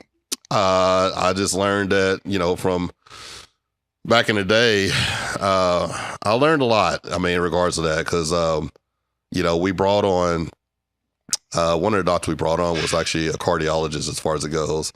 And I was able to see not necessarily see, hear about a lot of different things in regards from like the horse's mouth when it comes to, patient care. When it comes to money, when it comes to patient care, which one comes first, as far as it goes. And no doubt about it, I've heard some horror stories. I've heard some crazy things, of course, which is even another reason why, if my mom or dad or family member comes to me and says, hey, I have to have surgery on my foot, or have to I'll ask why, and I'll ask what doctor is it, or ask what facility is it as far as it goes. Cause it's like, back in the day when I was young and a kid, I personally looked at doctors as like saviors, like gods as far as it goes. But what I've seen, from being in the industry is, you have your doctors that have their practice, which is great, of course. And you have doctors that work for the hospital, and, let's just say hospitals have a lot of power, when it comes to those things. And, at the end of the day, when I used to think that that doctors were the answer, but you get a good inside look as far as like, the practice, not the practice, but the hospital at the end of the day has to say so. The system. Exactly. So it's some pretty crazy things that I've seen and that I've heard, and obviously from talking to a good friend of mine that's a cardiologist, and from him telling me the different stories in regards to when, this just could have been a patient that needed to change his diet up or switch this around or switch that around, to where the system told him that, put 6 stents in him, or do this or do this or do that. And it's happening. I mean, it still happens to this day, unfortunately, but, it's just in regards to the fact to where, look out for your loved ones, of course, and, ask questions. So where'd you go after that? So where did I go after that? Oh, let's see. Medical, and then trying to see what business I started after that, because I don't want to skip over anything. There's a bunch. I know. Oh man, that's Well, skip over those, and then just what was the next one that you were passionate about? So I'll just get to the, I'll get to the Mackey Innovations business as far as it goes. And obviously I was doing something before that. I guess we can blame that on not having any food right now. What was I doing before my Mackey Innovations business? Was it your online thing? Online coaching. I've had that going, of course. And then what was I doing? Wow, I'm about to come back to that as far as it goes. So, so the Mackey Innovations business, was a business to where honestly, I had no idea in regards to that it would grow or it would become what it is, now to this day. As far as that goes, it came from having a goal, me working with Josh Bryant, going from 800 pounds to 900 pounds. And when I would do these lifts, usually it came from me doing reps. Sometimes I would do 500 pounds for 10 or, X amount of pounds for 8 reps, or whatever the case is. I remember just buying these clamps over and over and over and over again. And they just never would stay. They would last about 2 or 3 weeks. And I say this all the time. I still need to go back and look at that guy that wrote this post, but it was a guy that left a message on one of my posts where the clamp had failed and the weight went all over the place. And he puts a message on my post, and he says, "Man, Joe, you've been having this problem for like the last 6 weeks. You should just make your own barbell clamp." And I said, "Wow, man, like it's a good idea." Like I didn't really think nothing of it. I didn't think of like, oh man, this could be a blah blah blah. This could be huge. I just thought of like, yeah, that would be cool to have, And originally, when I thought of this, and I don't necessarily like procrastinate, because when I think of something, it's like, being patient is like either being impatient. It's either a bad thing or a good thing. But, when it's a good thing, it's in regards to like when I have something that I'm ready to pursue, like I go after it like pretty aggressively. So with this situation, I went to actually a buddy of mine that built cards for me. And he I went and talked to him and I told him about this idea that I had. And, you know, we talked about it. He said he can build it. He said he could do it, the whole nine. And we talked about it for a couple weeks and really didn't get anything off the ground, or we kind of hit and miss and talked about it here and there and stuff like this. But it was still in the back of my mind in regards to we need to get this product like going and stuff like that. So I got a message from a buddy of mine at the gym, literally probably about, 12, 13 days after I had talked to my buddy about this product that I wanted to do from the car shop. And he texted me and he said, hey, I've been watching your videos. And I know who he was. He's a friend of mine from the gym. And I already knew he was an engineer as well too. And he texted me and he said, hey, I've been watching your videos. And he says, I want to talk to you. He said, I have this great idea and I think we should go to business together and create like the world's strongest barbell clamp. And I looked at it and I was like, man, this is crazy. Like, I've already been thinking about this for like the last 2 weeks. And now you're texting me about this. And I didn't tell him that. I was just like, yeah, let's talk about it. And he's like, when? I said, tomorrow. And we met at the gym the next day. And you know how engineers are. They're, it's not like,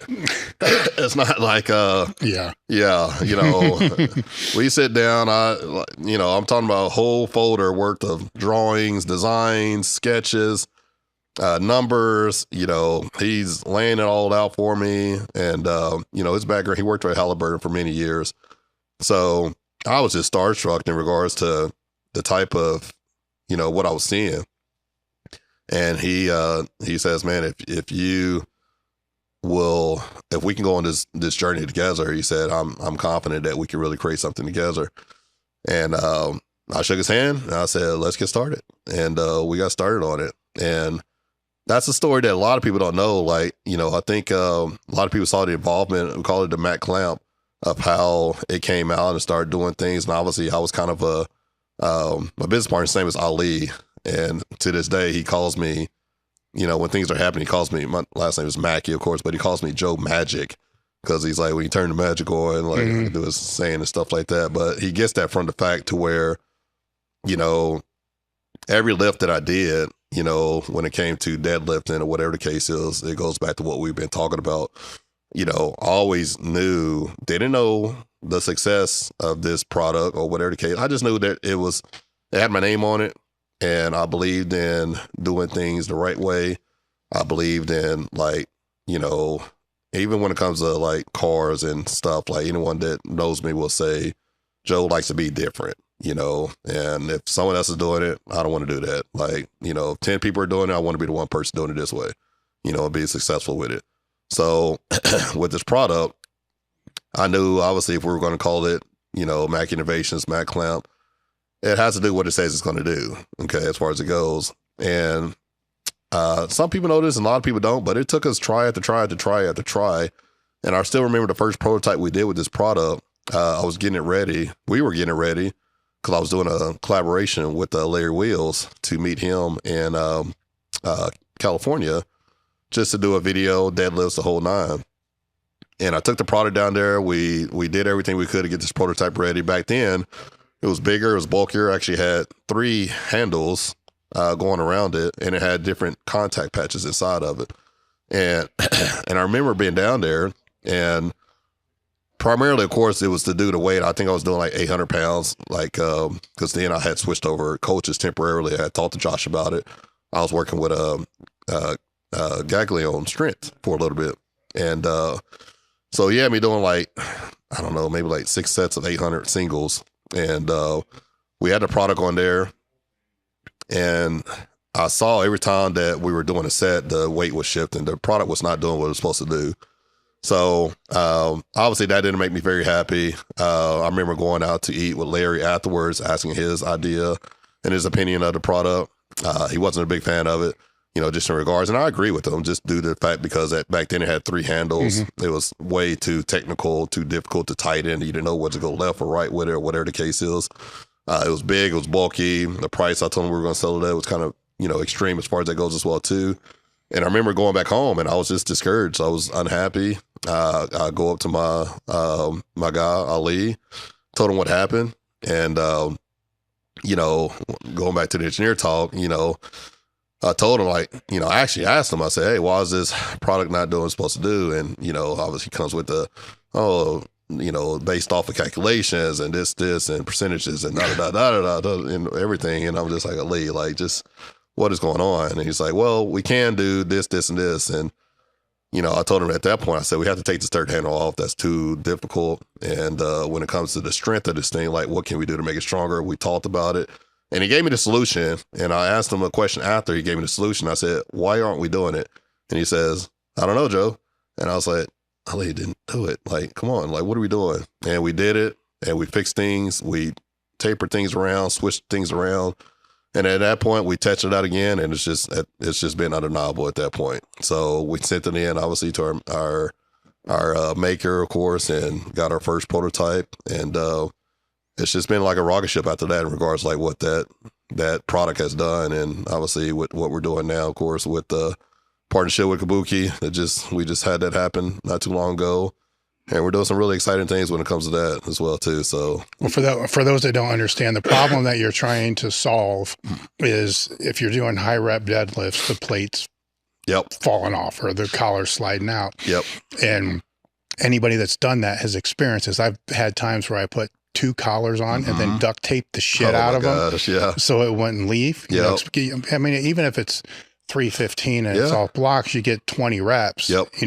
It's all over the place. 100%. So your collar is keeping those plates from coming out. 100%. So and that's something that we've had, messages come in as like they see me doing this weight with 800 plus pounds and 675 for reps, and message we got is like, oh, I'm not strong enough to use those clamps. And it's like, you don't have to be strong. It's actually worse with 315 or 405 because the reps are going to be higher, right? Exactly. Yeah. Right. Exactly. And it's and we've made our way with in the powerlifting, because like you said, what you're doing 220, even if you're doing 135, even if it's a girl doing 185, whatever the case may be, you want something in there that's going to lock in a weight where the weight's not going to shift, and that's what the problem we have created. The solution we created. Mentor of mine always told me, like, if you ever want to invent something, you find a problem and then you create a solution to it, of course. And then once you create a solution to it, you got something good there. And that's what we did. I just didn't realize how big of a deal it was because, obviously it's big in the powerlifting industry. It's big in the strongman industry. It's big in the CrossFit, obviously, from the snatch and jerk, the whole nine. It is a big, big problem, of course. And we've been able to create a solution to that. And, if any of the criticism we've seen when it comes to the product, the mat clamp itself is obviously it's somewhat of what you call a high ticket item. They are $149. But we also market it as the last clamp you'll ever have to buy, because literally I've, been using my clamps and the patches on them. We've been using the same clamp for going on, I don't know, 5 months now, and no issues. It hasn't weakened. It's still holding obviously the same amount of weight that I still do, 800 plus pounds for reps. It won't fail. And we've done some stupid things to try to get this thing to come off the bar, and it just will not. But we are now launching a new product, of course. It's the Kabuki Mac Lite with our new partnership with Kabuki, and we are now actually going to be a USA manufacturer with us partnering, of course. And that product is now in pre-launch right now, and it's a way better price in regards. It's not as strong as a Mac clamp, but it's definitely going to have the same activities and the same ability, and it's going to be as strong as anything, because our Mac clamp has the capacity to hold over 2,200 pounds of force, which no one's going to do that. Like I literally feel like NASA or somebody's going to end up figuring out something to do with this product or something like that. It's literally, I'm not gonna say it's overkill, but it's pretty damn strong. The Mac Lite, the Kabuki Mac Lite, is going to be not over 2,000 pounds, but it's still going to be stronger than anything else that's on the market. I won't say their names, but the competitors, as far as it goes, like, we're still going to be beating them out in regards to the type of force that it can handle. All right, I got to use the bathroom real quick, then we'll come back. Yep.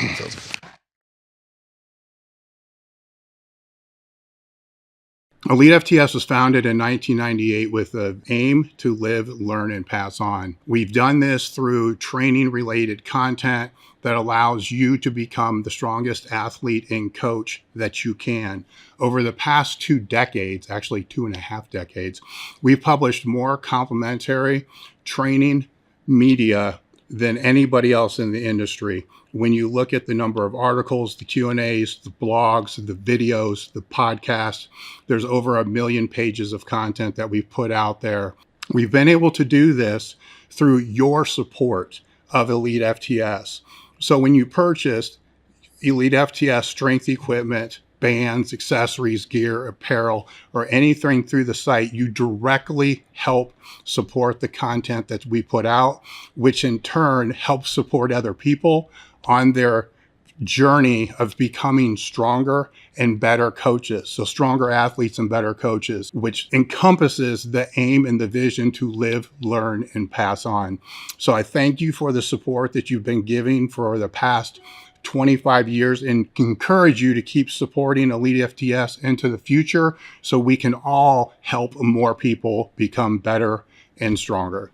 Discount code Table Talk for 10% off your first order. All right, guys, if you like the Table Talk podcast, then you're going to love the crew. If you're struggling with trying to get through a sticking point, you're trying to figure some specific aspect of your training out that you just can't dial in, you're dealing with injuries, you're trying to figure out how to better optimize your training, all the stuff you're seeing on social media is confusing, and all you need is a little guidance and support, or just somebody to look at your lifts to make sure that they're either heading in the right direction, or if there's a weak point in the lift, they can point out what that weak point is. Well, that's what we have the crew for. So when you join the crew, you get an extra Table Talk podcast each month called the Crewcast. You also get access to our Discord community, which has a training Q&A, form checks with top coaches, mindset section, nutrition, training logs, programs, over 30 ebooks, plus exclusive ebooks just for the crew, webinars, lectures, seminars, giveaways ranging from full strength equipment. We've given away many yoke bars this year. We've given away actually pieces of strength equipment as well as accessory items, and you get exclusive crew discounts. So go to the link in the description that says join the crew, click it, join now, and start getting stronger today. All right, guys, we've got a new limited edition drop, the original Mountain Dog tee that John Meadows had us design from the very beginning. So it's the first tee that he had made. Once again, this is a limited edition item, so when they're gone, they're gone. While I have your attention, you've seen me wear this one in a few podcasts to date. We've been holding back on it. This here, the 4-star tee, I think that's what we call it. It's on the website. New items, also under limited edition. Check out our shoulder saver pads. It's an easy way to do limited restricted range of motion exercises like board press that basically you just pop the pad on the bar, reduces the range of motion, pop it back off when you're done. Thank you guys for the support. Head over to elitefts.com. Been following Elite FTS for at very least 6-7 years. This event, I PR'd my bench by 100 pounds. I actually got to try gear for the very first time ever. I got over 150, almost 150 pound carryover with gear for the very first time. It was just amazing. You're never gonna get that experience anywhere else. I mean, nobody has a whole rack full of extra gear to be able to try. It's just unbelievable. I joined the Discord server just because of all the information that's out there, all the different form checks, all the ebooks. There's even giveaways on it. They give away different blemish bars and the knowledge. I mean, I'm never around anybody that really likes to talk training for hours and hours and hours on end. This event is absolutely chock full of people that want to do nothing but talk training. It is the most amazing event I've ever been to. All right, and we're going to switch directions here a little bit. Before we started the podcast, you mentioned something briefly, and we were like, oh, well, wait, we don't want to talk about that right now. But how have you seen gym culture change since you've been in gyms? Because you don't have a private gym, you don't have your own gym. So you're at the liberty of training in different places. So, and have always been. So I've always been in private places. My whole life, it's always been private. That's awesome. I've seen changes there, but not as radical as what others have seen. So what are the things that you've seen? Well, I can just say this. I can. You and I we haven't known each other for the longest, but I can look at you and say that you would probably end up wringing someone's neck, in regards to being around some of the stuff. Because it's like it's quite unique. But when I was coming up, I remember Johnny Jackson, Branch Warren, Ronnie Coleman. Those guys were in their prime, and I used to know. I knew that they trained at Metroflex Arlington. And I also knew they trained at Stroud's Fitness on Saturdays, on the weekends as well, too. So when I was young, I would try to go up there. And I still remember the first time I saw Johnny Jackson and Branch at Stroud's. And I stayed out the way. Like, I looked from a distance. I looked for the perfect opportunity to talk to them when they weren't, training. Obviously, they trained with high intensity. And I still remember the first time I talked to Johnny, and it was like, excuse me, sir, and can I get your autograph? Can I get a picture? And the whole nine, and just polite, like, in regards. I didn't, now it's I'll just do like an illustration in regards to what it is now. As far as like, if I was I'm not gonna say every kid or young adult in this generation, but just from what I've seen. But I didn't walk up to him and, say, hey, bruh, or hey, dude, or hey, it's not even bro, it's bruh, like B-R-U-H. And, or I wasn't over there while they were training and picking up, weights in front of them, with my shirt off, or trying to flex, or like, and like, this is not sarcasm. Like, this happens literally, and I do not understand it, in regards to, and I'm going to say some of the gym etiquette in regards to, as far as the stuff that you see in the gym is like, I guess somewhat maybe I'm old school now, or whatever the case is. I guess maybe I'm in that millennium as far as that goes, but it's like, we're not there to compete with other people, especially not kids, so I've had it many times to where, I've had guys, buddies of mine come up to the gym and say like, man, do you see this kid like that keeps, sizing you up, or that keeps doing this? I was like, dude, I thought it was literally just me, but I guess sizing you up. It happens. Trust me. What does that mean? I mean, just out angling you on a. No, not necessarily out angle. It's just like, we call it just doing the most. Like, if I'm on a bench, doing chest press or whatever the case is, I've had this happen many times to where, I've had it where they will come right in front of me, or literally right beside me, or within touching distance, if I could reach my arm out, just to come and curl and then take their shirt off, and I'm just looking at them like, like, what are you doing? And it's like, this is not made up stuff. This happens all the time in regards to that. And what I'm saying to that is, like, back in the day when I saw, guys like Branch, Johnny, Ronnie, or whatever the case is, I wouldn't even want to get in their way, because if they're lifting or with their workout partner or whatever the case is, like, I'm not saying I want to be as far away from them as I can, but I want to respect their space. Yeah. In other words, and I don't want to put it out there and say like, hey, if you're a young kid, you need to approach me by saying sir, or you don't need to be in my area or nothing like that. I'm just saying there's a certain thing called gym etiquette as far as that goes. And you don't see it a lot. Now, I've even had it where I've went up on a machine. I remember last time I had this situation happen, I was going to go do some abs, and I had this kid, and this kind of find out this kid was 19 years old. And when I'm about to start to do abs, he comes up to me and he says, hey man, I'm still working there. And it's just the way it's said, it's like, when I was young, I wouldn't walk up to another grown man and say, hey man, I'm working there.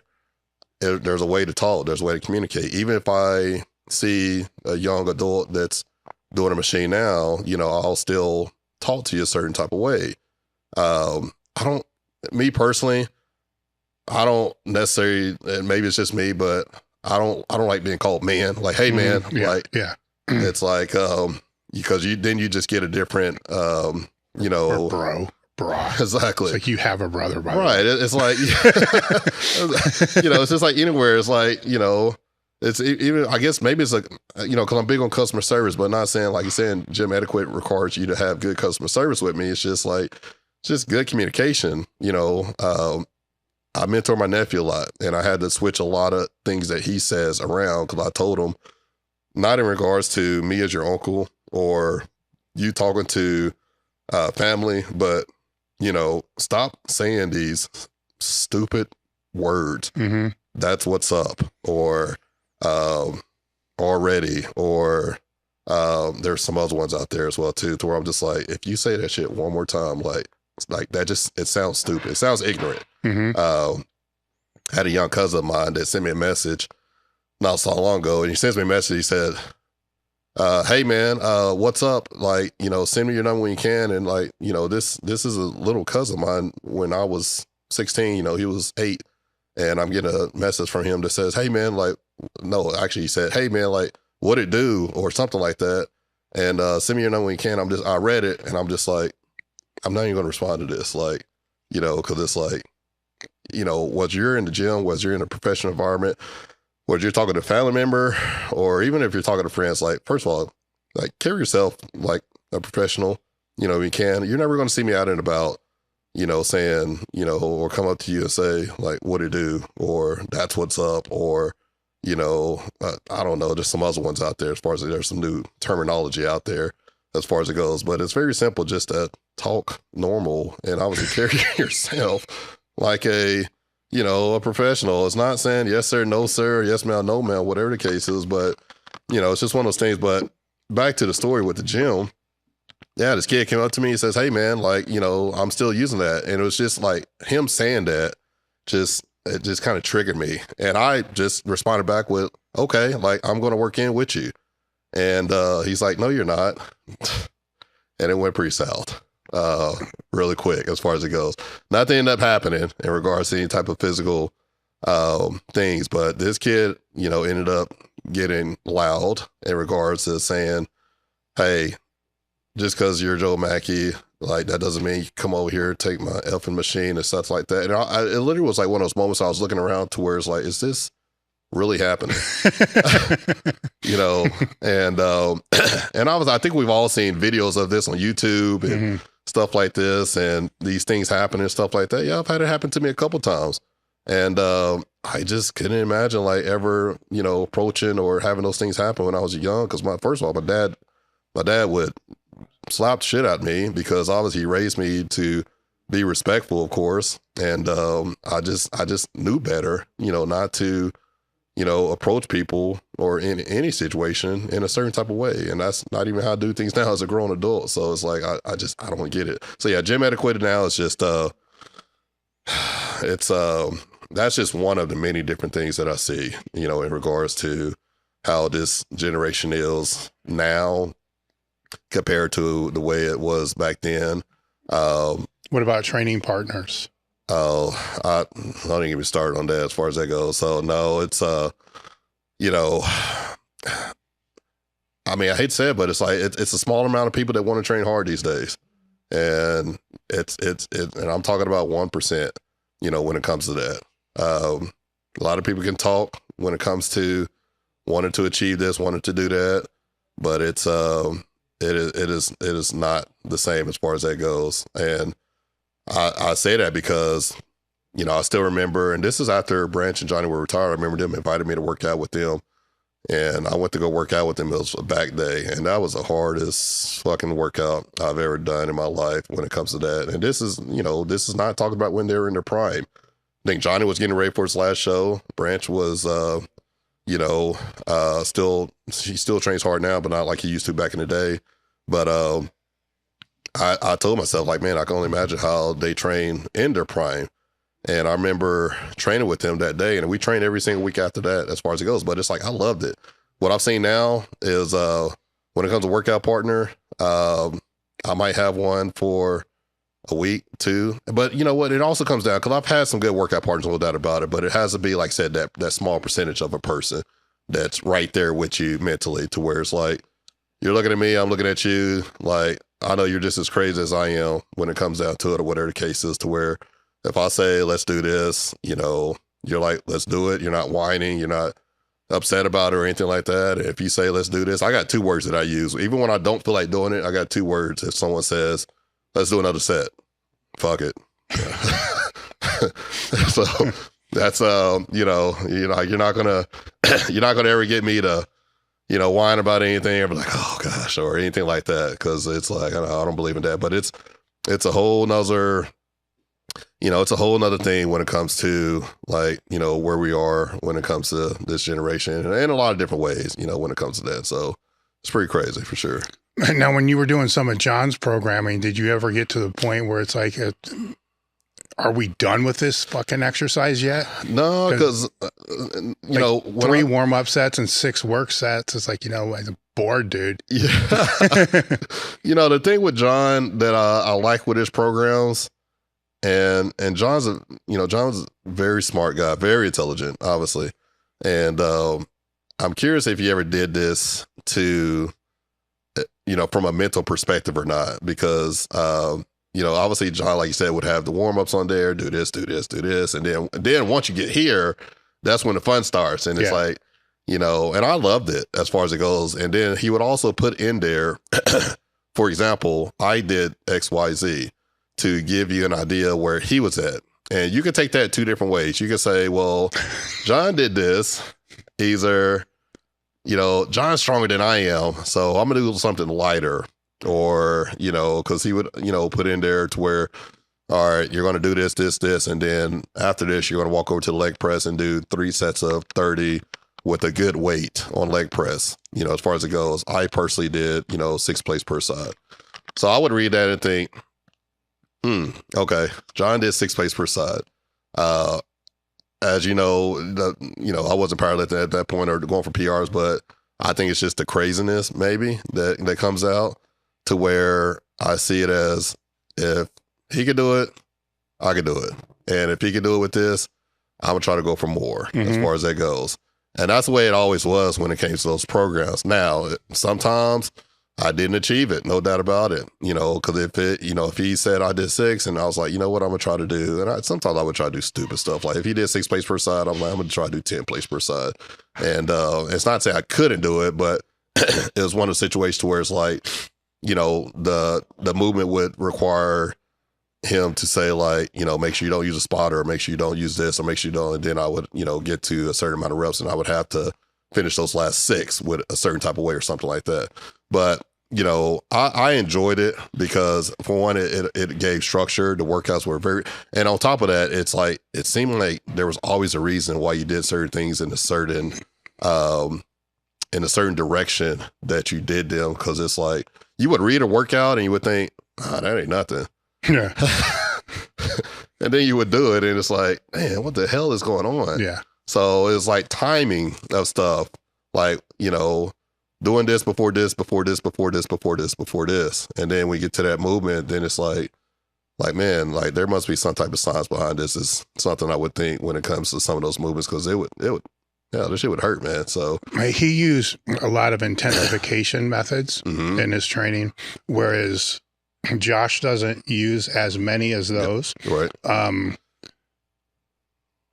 Did you miss having those, or was Josh's, because Josh is also higher volume too, right? You know, or was the volume enough to balance that out? No, it's two different styles, 100%. Yeah. You know, John, you know, his programs, and I've had a lot of them. Program 7, 10, 15.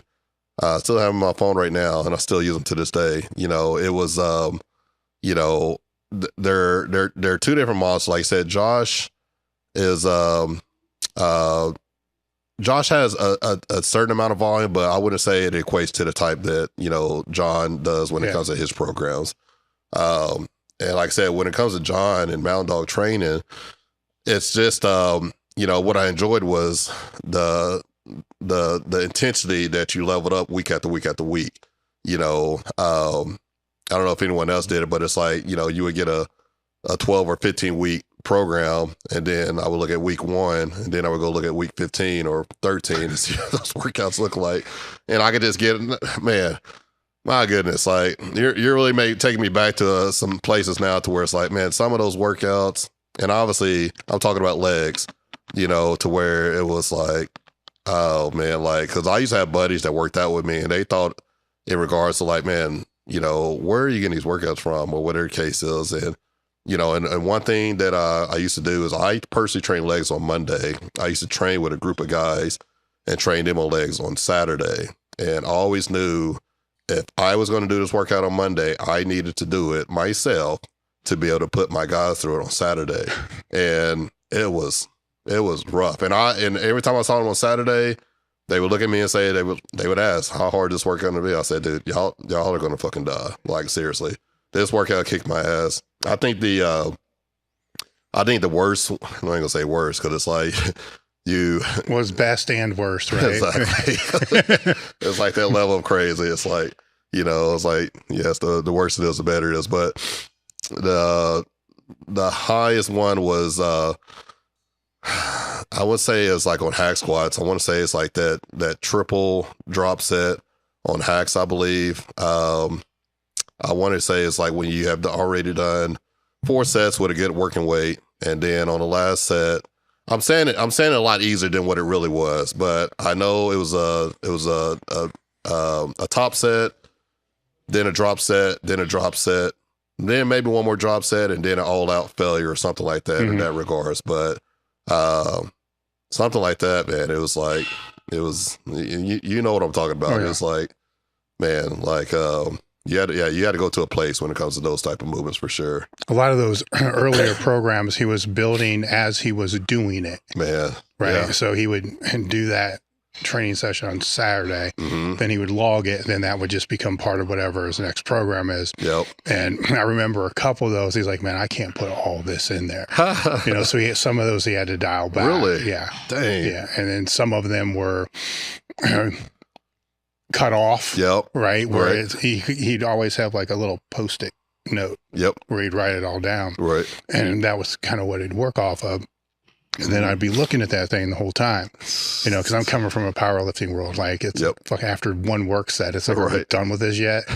And it's like, fuck, there's 6 of them. Yeah. And then we'd be halfway through it and, all right, we're done. I'm like, thank God.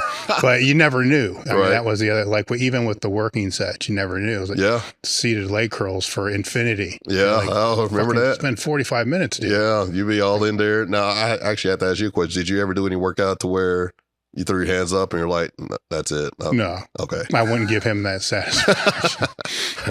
So that was a big part of it too. But over the few years that we were training, that all scaled, so if you got some of you said 7, so you get some of the original ones, they were never even published. It was just whatever he'd put together in a PDF file and sent out. I don't think he sold any of those things, but it would scale up. And I remember him telling me he wanted to scale this to a point that if anybody came out to train with him, so if you were to come out to visit or what, or anybody was to come out, they would die. Oh man. They would either throw up or die. Right. And I'm like, sounds good to me, whatever. We'll just do that. But the other side of my brain, I'm like, this probably isn't good, for them to do that, come out here and just get fucking crushed, especially when you don't tell them. It took 2 years to build the work capacity to get there. Right. With Josh's training, it leans more into building more strength. Yeah. John wasn't into building more strength at all, so that's where the difference is. Oh yeah. Because I don't think you can do all those intensification methods. No, it's no way. And get stronger. Yeah. 100%. Yeah. It's no way. Because it's, and I agree with you, like what you said, because obviously his program worked very effectively in regards to getting from, this power level to this power level as far as that goes. But it didn't necessarily require, I wasn't always toast, after a workout. John's programs, no doubt about it, after a heavy, not even necessarily heavy, after a movement, I'm counting the next movements of how many are left and thinking, all right, it's only 2 more movements left. After this, as far as it goes. So, but it was, John's Meadows are just his volume and his attention as far as it goes. It was just, whole nother level. How did your training change as you would start preparing for a show? I mean, drastically in regards to the hardness, the muscle maturity that came from it. And it's crazy too, because it's like, I remember, you know, a season to where I was not doing those, that style training, and the type of muscle maturity that I mean, you say muscle maturity, the type of, level of tissue that wasn't there compared to when it was there when I was doing mountain dog training was night and day difference as far as it goes. And I remember, what do you mean? Just in regards to the fact that when I was doing mountain dog style training, like the type of muscularity that my body was presenting was up there. You know, when I was not doing it and I was kind of doing some more general basic type of moves and stuff like that, that level of muscularity was not there. And I remember trying to go back and add it back in, let's say 6 weeks out, and obviously it wasn't enough time as far as it goes. But that's why any type of prep that I've ever done, I still go back to mountain dog training, you know, when it comes to that. And, you know, and it's almost one of those things where if you've done mountain dog style training, to where if you look at other programs, which I haven't worked out with every coach, of course, but, you know, compared to a lot of different coaches I've worked out with, it's like, considering the fact that I've done all these different programs with Meadows training as far as that goes, it literally kind of, I'm not gonna say simplifies, but it's you know, John Meadows programs were a little bit, you know, over, I'm not gonna say over the edge, but they were, as you know, they were pretty high intensity as far as it goes. So do you lower your cardio while you're doing that? Now, last time I did the John Meadows program, I mean, that's actually a good question as far as it goes, because I was just doing it based off what my coach saw at that point. I'm kind of asking that because the volume's higher. Yeah. So you're burning more calories during the training. Yeah. I do recall that when I've done John Meadows style training, my body's always been one of the ones to where it based off the training, it adapts to more food in regards to that. So I do recall having to add in more food, I can tell you that. And, you know, I've kind of had one of those physiques to where it's like, you know, the more food that I give my body, because, you know, I train heavy with high intensity, and obviously that's a big part of in regards to John's training program as far as it goes. And that's even another part as well too, because obviously, like I said, if he says, you know, we're going to do this, this, and this, and I did this, then I'm still, I've developed the fact to where it's like, I do know my power is up there as far as it goes, so I'll still try to push the envelope, even if it says just, you know, don't kill yourself and do this weight. I did this weight. I'll still try to do more as far as it goes. But it's always worked to my benefit when it comes to that as well too, because, you know, then my body enjoys it, because my body enjoys the food and my body enjoys the high volume with the heavy weight, you know, and we kind of feed off of that. And obviously, last coach I've had, you know, where it comes to that, to where it's like, you know, he's noticed as well too, to where it's like, man, your body does like, you know, the high intensity training, the high volume, and we got to give him more food. So how do you regulate if you're pulling heavy, right? And that's on your back day. Yep. And if it's really heavy, you're right, then you're not going to be able to do as many accessories after. So do you peel those out based upon how you feel after the pulls, or do you just say, fuck it, I'm going to do them anyhow? So if I'm prepping on the bodybuilding side, the pulling heavy is not even there anymore. Yeah, because I think the most I pulled during our bodybuilding prep is 800 pounds, and I haven't ever gone any heavier than that. And even when it comes to the deadlifts, it's not even. I think I did that just because it wasn't even part of my program. I wanted to do it because. You know, obviously I'm not an Olympian. I'm not Ronnie Coleman or nothing like that in that regards. But I got motivated to do it because I was like, I think it was like 4 weeks out from a show. My strength was up. It's pretty lean, and I wanted to see if I could do what Ronnie did back in the day. You know, when he announced, obviously, you know, Ronnie's a hell legend, Olympian, and like I said, I never would compare to him. But I wanted to do it just to see if I could do it to where I was in bodybuilding shape 4 weeks out. See if I could still rep out 800 pounds, and I was still able to do it. So I was just happy about that. But I don't even focus on pulling. I don't do any type of deadlift program when I'm prepping for a show whatsoever. I might add them in there, I might not, but it's not even relevant at that point. So then that is a deadlift on a back day or a leg day? It's on a back day. All right. Well, yeah, so but then it's more obviously there's more exercises going to be done on that day. Exactly. And I think it's more even towards, rack pulls, or something like that. It might have deadlifts on there, but it's not in anything in regards to nowhere even getting close to no 800 pounds or anything like that. So how much do you auto-regulate the training that's being sent to you? In regards to the based making decisions in the gym while you're training. Talking about like right now? Yeah, now or even in the past couple years. So if Josh sends you something, here's what's on the day. Right. I'm going to go out on a limb here and say what he sends for that day isn't exactly what's going to be done in that day because something doesn't feel right or it's not activating the way you want. So you'll pivot around. For the most part, I mean, so the way I do that is like, it's either John that's sending me it's either Josh that's sending me my workouts or Milo's coaching me. Milo's obviously is my coach for bodybuilding.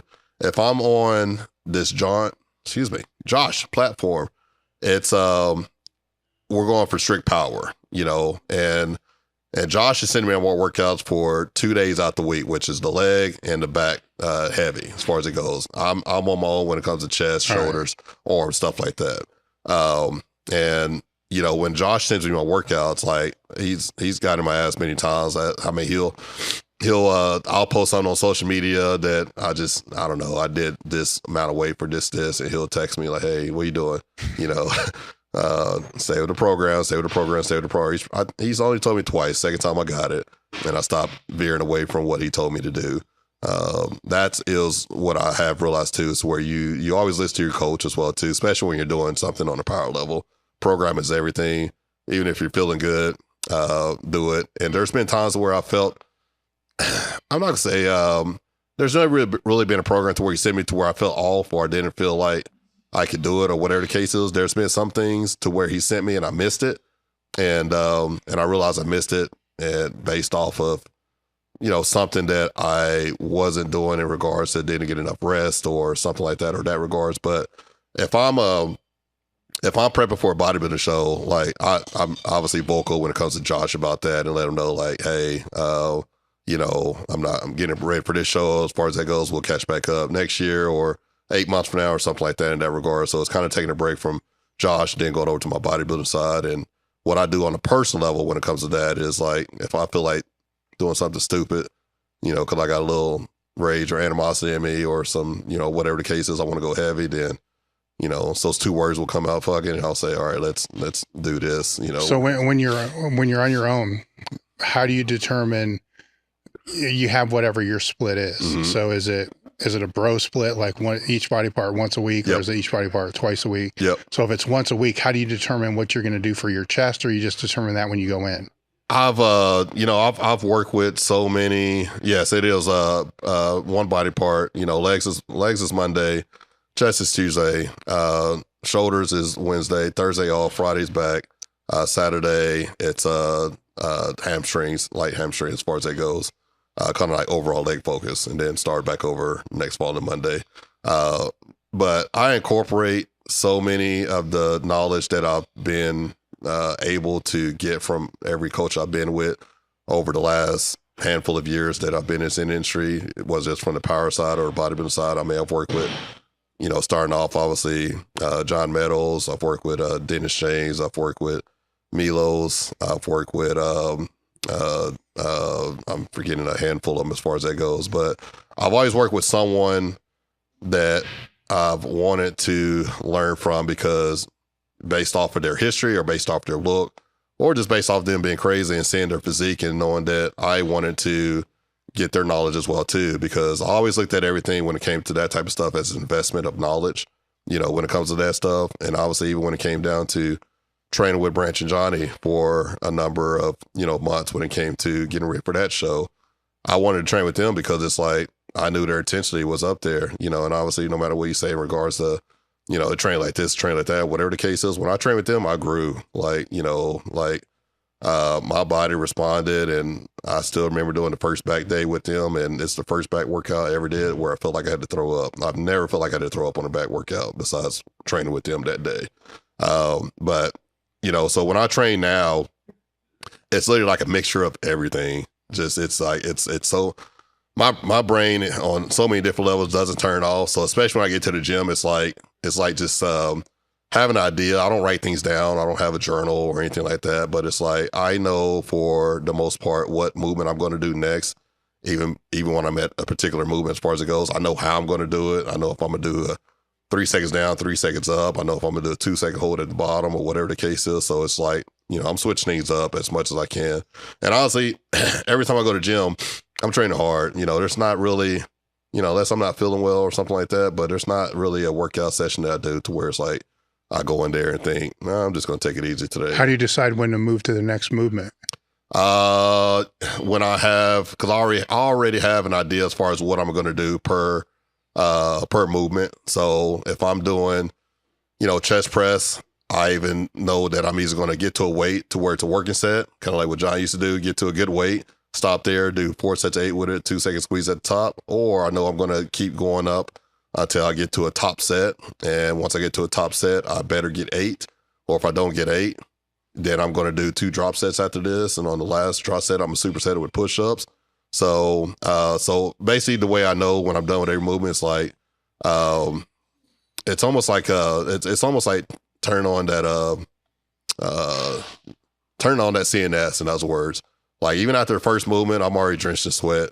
Things are already activated, things are already turned on, you know, because after I warm up, when I get to that first movement, that literally like, it's the way I look at that, it sets the tone for the rest of your workout. You know, and, you know, whether I'm doing legs or chest or shoulders or back or whatever the case is, like I want to go to a good compound movement that's really going to like activate and turn things on and really set the tone for like the rest of my workout. Then when do you decide that body part's done? Cause I already have an idea exactly what I'm gonna do per body part. Same thing with chest, same thing with back, same thing with legs as far as that goes. Like, you know, chest, same thing. I'll focus on working every part of my chest out. You know, I'll either start with incline or flat, or if I start with flat, then I go to incline to a different incline after that, of course. Decline, of course, flies, you know, activating the chest in a whole different way after that in regards to whether I'm doing stretch push-ups. Obviously learned that from John as well, too, with the dumbbells, doing some band work. And I always have an idea in regards to every body part that I'm going to do. Because I don't do it based off how I feel. I already know exactly what I'm going to do every single time I go to the gym. I don't, even if I get to the next to last movement to where I say, man, I'm burnt out. Like, I already committed mentally as far as like what I was going to do. So it's like, you know, I do it. I don't think I've ever honestly done that day in my life to where it's like, oh man, I was supposed to do one more movement, but it's like, I'm burnt out, I'm tired, I'm not going to do it. It's like, I don't like doing that, because it's like, even doing something like that, I see it as like a failure when it comes to a workout. So anything that I already have my mind set at that I'm going to do, then that's what it is every single time. And then with each repetition that you're doing, what is the intent? You know, I get it. It can change per exercise. Yep. But I call it, you can either muscle fuck the weight up. Yeah. Right, or you can use more control. I think that's, it goes hand in hand with kind of like what I was saying in regards to like if I'm going for kind of like dumbbell chest press. If I make my mind up that I'm going to do 200-pound dumbbells today, you know, obviously every set is controlled, squeeze, the whole 9, of course. But if I say that I'm going to stop at the 150s, and let's say this is a deload week, and instead of going up to the 200 pounds and doing 8 reps with that, I'm going to do 4 sets of 12 with the 150s. And with each, with each set, you know, I'm going to do a 1 second hold at the top and a 1 second squeeze at the top.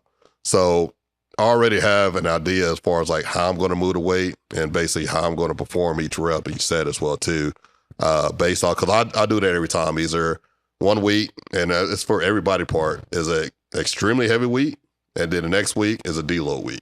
But deload week does not mean taking it easy or going light. It just means I'm doing about 70 to 75% of my workload compared to what I would do on a heavy week. Will you adjust the tempo on the deload week? Mm-hmm. Yeah, for sure. Because you know, deload week is it doesn't require that same type of mindset. Somewhat, it's more.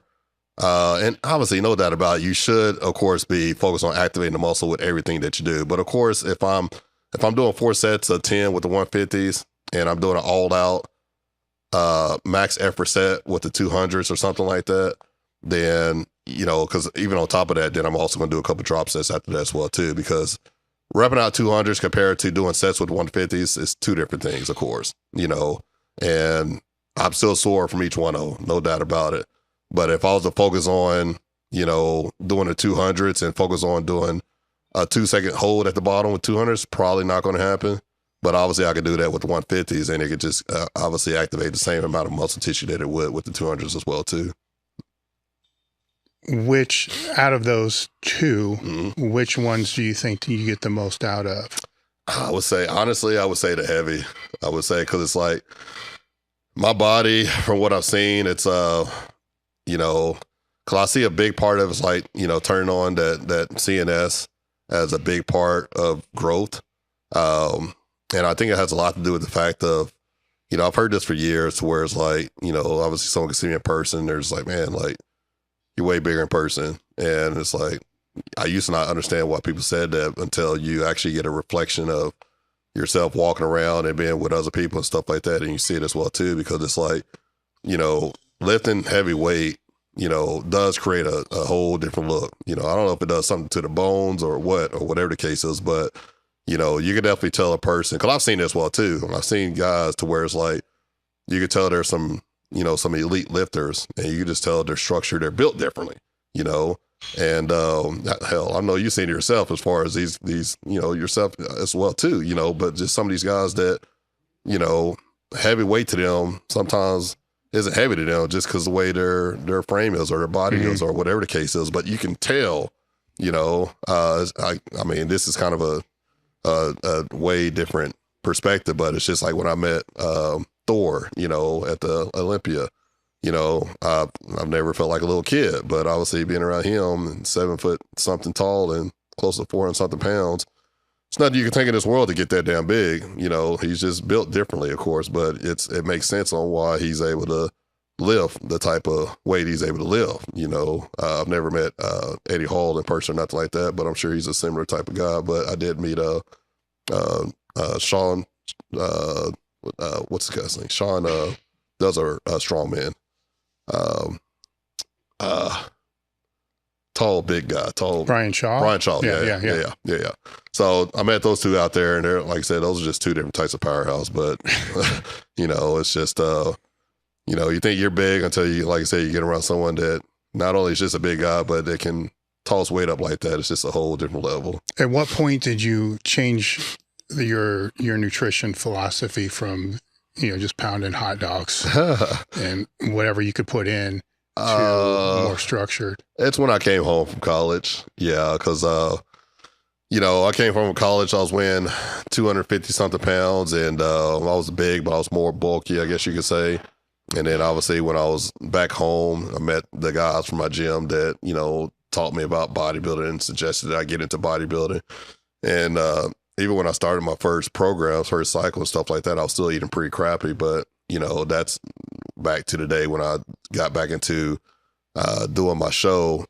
But I think we've all been there. I mean, obviously I've done dirty bulks, and I've ate whatever, and the point to where it got to a point to where I was like, man, I don't want to eat dirty. I don't want to bulk up. I don't want to be 290 pounds, walking around at that weight or looking like this or whatever the case is. It's, it's, I don't know. I probably would say it's hard to put amount of years on it as far as that goes, but I got to a point to where it's like, I know what my weight is, where I like for it to be, and not in regards just to my look, but how I feel. Because obviously I've been 280 and 290 plus pounds in regards to the fact to where, sleep apnea, or just like the way I walk around now, it's like I can walk around and I can still feel light, but I'm not light because my strength and power is still there, but my size is still there. But I know once I get over a certain type of weight, or if I'm eating a certain type of way, my body just doesn't like it, and what I mean by that is just in regards to the fact of, how I sleep. I do have sleep apnea, when it comes to that. So I do have a machine as far as it goes. But when I'm like this, to where at a good point, I don't snore, or I don't have those sleep apnea issues.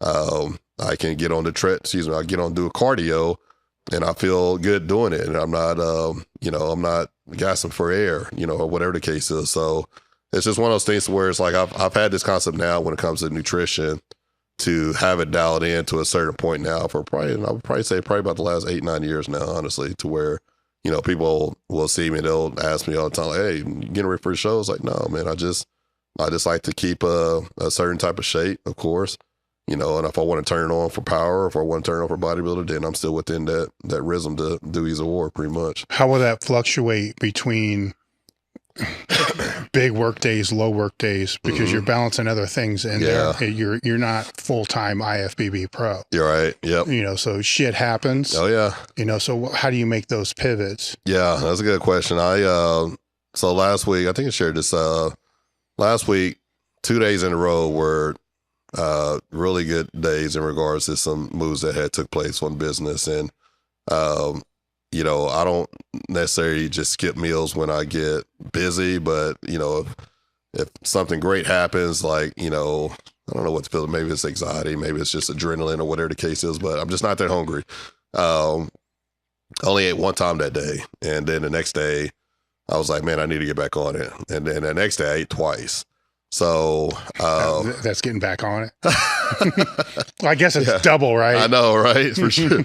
So it's like, you know, but it's one of those things where it does happen. I mean, cause like you said, it's, I'm not full-time bodybuilding and, you know, obviously not on the power side neither. And, but you know, when I do feel like, you know, I do see that it happens, it's like, I'm able to tell myself like, and obviously you can feel it as well too. Like, you know, when you maintain a certain weight or look or whatever the case is, and then 1 or 2 days later, your body just feels deflated or it feels weak or it feels like it's just lacking all nutrients. And like, and it's not just based off of my look, it's based off how I feel, you know, cause your body can get from to where you feel like, you know, elite in a lot of different ways in regards to mentally, physically, as far as that goes. And then like nutrients are just a big part, not only just, you know, based off of how full I feel or what I look like, but, you know, it's how I, you know, what keeps these thinking up here, you know, my mindset, my mind, my mentality. So it's easy to really realize that, you know, I'm not in tune with a lot of different things, because that's another big part in regards to how I center nutrients around is, you know, how effective I'm going to be, you know, how successful I'm going to be throughout the day as well too. Because I can really only get away with it for about 1 or 2. Not that I want to get away with it, but I can really only jeopardize not being on point with my nutrients for at least like 1 or 2 days at the most. Yeah. Then it impacts it impacts everything. Yeah, I mean, my thinking, how I move, you know, how, you know, I'm talking, I could have a business conversation, might start stuttering, and people looking at me like, what? Like, you okay? Like, so, but it's at that point to where I realize like, yeah, I need to get back on my shit. What are some of the things that you see the younger bodybuilders doing that you think they're screwing up? Because you said you do some mentoring as well. So what are some of the more common things that you're seeing? That's real easy. Jumping on gear too soon. You know, and was this too soon or just period in general? Obviously, I can't say period because I obviously jumped on it myself and became a pro bodybuilder. But, you know, there's some guys in the industry as far as that goes, of course. And I remember a buddy of mine sent me a page, this young gentleman, you know, that's obviously younger and, you know, saying, oh man, he's only X amount of years old and this, da-da-da, such. And, you know, at the end of the day, I mean, I'm not impressed by that, because it's like, obviously you can look at this young youth and yeah, they're 21 years old, but it's like, if any of us took the dosage that these 21 years are taking, or 19 or 18, whatever, then of course we will look like that too. But we were taught, you know, I was taught that grow as much as you can naturally before you jump on anything, you know, and that's exactly what I did. Even when I came back home and I started something for the first time, those guys told me the same thing. You know, you need to grow a little bit more. You're only this amount old or whatever the case is. You need to grow, see what your body can max out naturally. And then if you decide you want to do that, then that's a great time to do it at this point. And I see even when I tell, you know, obviously even with the coaching, the whole nine, I've had clients that used to sign up with me and 18, 19-year-old kids and just say, hey, when can we talk about, you know, what cycle we can get on? I'm just like, dude, we're not. Like, you need to grow naturally. Like, I was, you know, I think I was like 25, 26 years old as far as it goes, before I ever did anything, you know, when it comes to that. But you got kids now doing it. Hell, you got kids doing it in high school now. I know, that's what's so interesting to me, because I wonder who's telling them that it's good, because everybody that I know who uses shit, by the way, would never tell somebody that young that that's a good idea. And maybe we look like hypocrites, but it's everybody's saying the same thing. So it's like, who's the fucking dealer that's running around saying, hey, you're 14, you need to be on trend? Are they starting that early? I have no idea, but I was going to say, man, it's like, I haven't seen that yet, but it's like, I've seen it, and I've seen parents, you know, or fathers obviously talk to me about their son, and, you know, and feel good about telling me, hell yeah, we started on this and this and this. And I'm just like, what the fuck? Like, man, like, you know, that never would have been my dad. My parents probably still now to this day still think I'm natural, but, you know, but they never would have been the type to push, you know, supplements on me in high school, obviously, just for me to be good in football or sports or whatever the case is. But you see it happening now, you know, and that's why I just never can glorify anything, you know, and you see it obviously in this industry, you know, oh, look at this kid, 21 years old. Look what he looks like already. I mean, so what? Like, he's taking the whole kitchen sink. Or even if he's not taking the whole kitchen sink, like, he's doing XYZ. I'm not going to glorify that, like, when he shouldn't be even doing that, like, right now. And he's not over 21 years old right now, you know. So it's just something I can't understand. And, you know, anyone who does push it or persuade it, I mean, to each their own, but it's not anything that's impressive. I mean, something that's impressive, you know, it's kind of like what we talked about. Obviously, we talked about Jesus guy, you know, 25-year-old power lifter, all natural. You know, the guy's the world's strongest power lifter in the world. Obviously, he's a power lifter, but anyone who's ever do that on a power level or bodybuilding level, that's impressive. I mean, because that really shows some pure potential right there. Oh, it's impressive if he was taking a ton of shit. You know, exactly. It's crazy. Absolutely. 100%. So it's, you know, young generation, it's luckily I don't see it too much in my gym in my hometown, but obviously you do see it all on social media. You know, you do see it happening all over the world. You do see these young kids that are being glorified for it and stuff like that. And it's just something that I don't understand, don't agree with, of course, and something I'll never glorify. I'll never, you know, I have a company. I'll never bring on an athlete of, you know, someone who's young that I know that's doing all of this stuff and think, oh man, he's young and he looks like this, or he's this strong, but knowing that he's young and taking XYZ and glorify that. So it's just something that. How much stuff do you see on social media that you think is actually real? I mean, it's probably about, I don't know, maybe about 50. I mean, I guess it also depends too, in regards to like what caliber we're talking about. You know, if we're talking about even on the fitness side or the lifestyle, or we're talking about, you know, power side of things, or whatever the case is. But, you know, obviously that's a whole nother thing as far as that goes. Like, who does get glorified, you know, with today's society, you know, the things that do get the spotlight turned on it. Hey, and at the end of the day, to each his own. Like, I wish success for everybody as far as it goes, but it's really amazing, you know, and not necessarily in a good way, to see the things that are uplifted, you know, in regards to the things that are popular or whatever the case is. It's just not something that I understand. I mean, it's like, I was always raised to, you know, we can go down this road of, you know, when I say the saying of being a real man, obviously that can rise up a whole nother things when it comes to even how people, like, man, don't even, like, I'm sure we can both have some good conversations. I mean, even with all of this, how you identify yourself, and, you know. Well, even with all that, though, I wonder how much of that's actually real. Granted, I understand I live in a bubble. Yeah. But what I'll hear and what I'll see online isn't what I hear and see in the real world. Yeah, I mean. That's why I asked, how much do you think is real? Because you got to take what you see in the real world. Yeah. And then compare that what you see online. Yeah. And you live in a completely different state. Yeah. Oh, yeah. Thousands, hundreds of miles away. Exactly. And so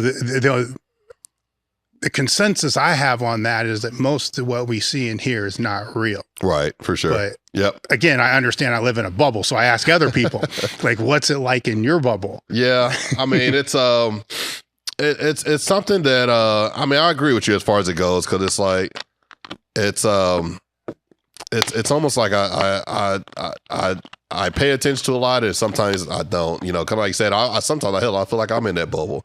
You know, as far as that goes, because it's like with the things that you know, I think it's just really regards to like energy as far as because it's like I don't necessarily put my energy towards a lot of different things now to this day. You know, when it comes to the things that I see on social media or whatever the case is. Hell, sometimes if anything, sometimes I even try to break away from it because these days it's just like I said, I just take things kind of with I'm not gonna say necessarily a grain of salt, but it's just like there's just so many misleading things out there in regards to that, and the things I focus on now are just the time and energy with the right people, in the right places as far as it goes. And it's like, you can't help but to see some things or hear about some things as far as that goes as well too. But I think it's like, if someone's sending me something or I'm looking at this or see this or whatever the case is, it's like, honestly, sometimes I don't even give it any attention now or even type of thoughts or don't even really, kind of lead into it at all whatsoever. So, cause there's just so much bullshit out there. Mm-hmm. Yeah. How have you learned how to deal with the criticism?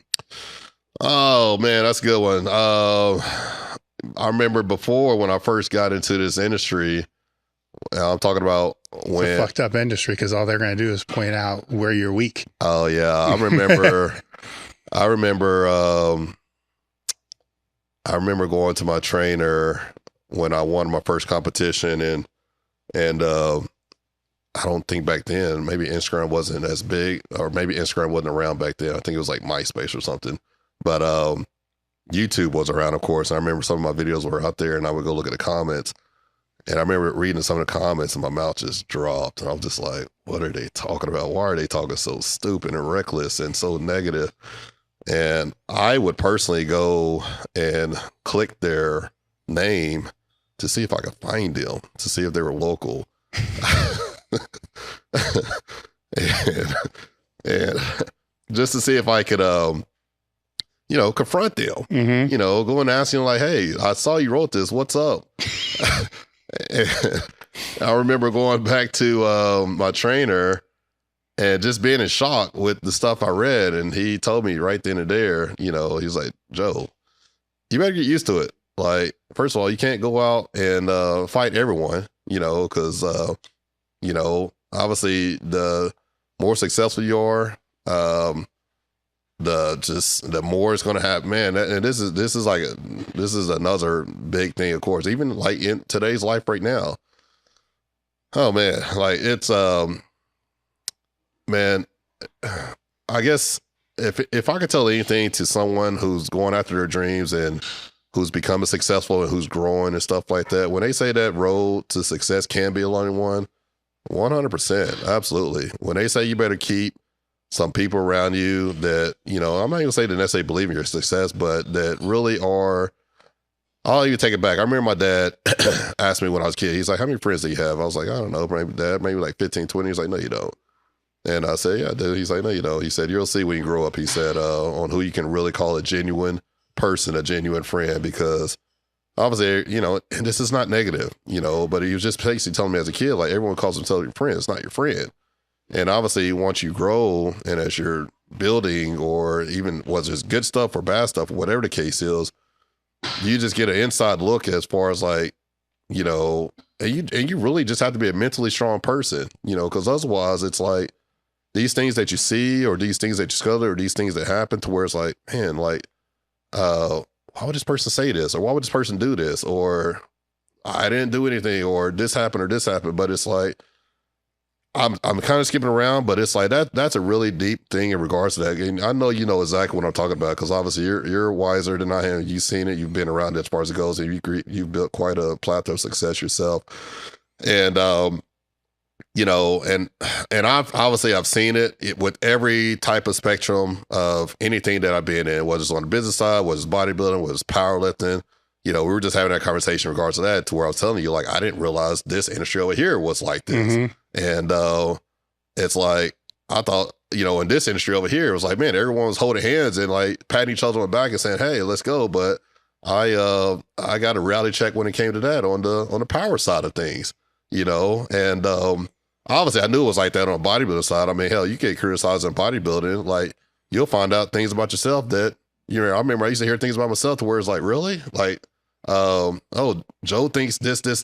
Oh, do I really? I didn't know that because I didn't say that, but I guess that's what, you know, someone's thoughts or impressions are. So, but it's you know, it really honestly even helped me think about and realize, and, you know, because even that's even a whole nother topic as well too, to where we talk about, you know, men these days. Like, I personally, if I've ever had something to say to somebody, I would say it to them directly. If there was ever a problem, I would, you know, let them know, hey, can we have a talk? Can we have a discussion? Or whatever the case is. I've never had one person come up to me ever in my life and come up to me and say, hey, I need to talk to you. I'm just like, okay.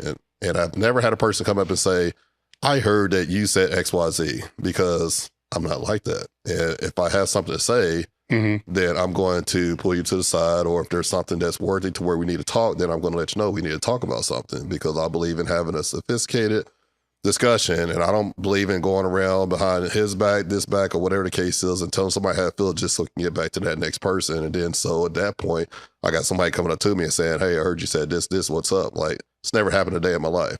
And you see that now on social media. You see it now with friends, so-called friends. You see it now with affiliates, you know, as far as that goes, when it comes to, you know, just stupidity, messiness. You can even look on social media in regards to, and I'm going to keep it on men as far as it goes, because I would say that, yeah, we're as men, we're kind of built in a certain limelight to act, talk, be a certain type of way as far as it goes. And obviously we're not all the same, but I do believe in some type of morals when it comes to that as far as it goes. Like, I've never been a type to where I have seen something stupid or something I disagree with on social media and go and write something stupid or negative. I don't know you. Like, I don't know them. Well, I want to go spend any type of time or energy going and write something hateful or ignorant on somebody I don't even know. Especially, I'm not going to do it to somebody I do know, of course. And when you see, you know, and it just makes you think, like, man, does this work? You know, and I'm obviously, like I said, I keep it off of men, but it's like, man, does a society, do they feed off of negativity? Do they get pleasure out of talking reckless or ignorant or stupid or saying hateful things? You know, one of my videos is out there right now that's gone viral, and just go look at the comments, you know, and some of the comments are, man, if I was weak-minded or whatever the case is, I would go and entertain each one of those comments, and I would probably be fighting with each person on there. And obviously 99% of those comments on there are from men, you know, in regards to, he thinks he's da-da-da, or he's probably going to end up crippled, or he's probably da-da-da, or, you know, oh, he lifts weight, he's just a meathead, he doesn't even have a career, doesn't even have a life. Oh, all he likes to do is lift. It's like, it's literally like, you can read some stuff and just think like, wow, these people are so stupid. And it's like, and you really have to just be that mentally strong to where you just have to look at it and just shake your head and just keep it moving. Because it's like, yeah, it's easily to get pulled into stupidity, you know? And so how do I handle criticism? Honestly, because I've even had it happen to where they come on my page with that nonsense and write stuff, and I'll wake up and I'll see, you know, like some people out there are very, very miserable is what I've came, you know, to realize, you know, because I've had some situations to where some account has went on there and wrote stuff, and I'm talking about on 10 pictures in a row, and I'm just like, you know, block, you know, delete. And I'm just thinking to myself like, dude, you must be super miserable. But, you know, have I ever entertained it 1 or 2 times? Yeah, of course, no doubt about it. But then I realized that, yeah, when I'm giving that stuff entertainment or giving that stuff my attention, it's like, I mean, obviously they're winning, of course, that's a generic saying, but it is true. So how do I handle the criticism? They're irrelevant, you know, because it's like, as things grow, as things improve, and I even told my business partner when it comes to our product, when it comes to these classes, because now he's saying it. Obviously he talked to me less than a month ago. He's like, man, Joe, like, man, a lot of people are happy for him, but he's like, is it weird that some people kind of act funny? I said, no. I said, get used to it. I said, it's unfortunate, but it is true. I said, you know, because when things do succeed, you know, you have some people that are wishing you success, and do they genuinely wish you success? Absolutely. Are some people hoping you fail? 100%. It's true.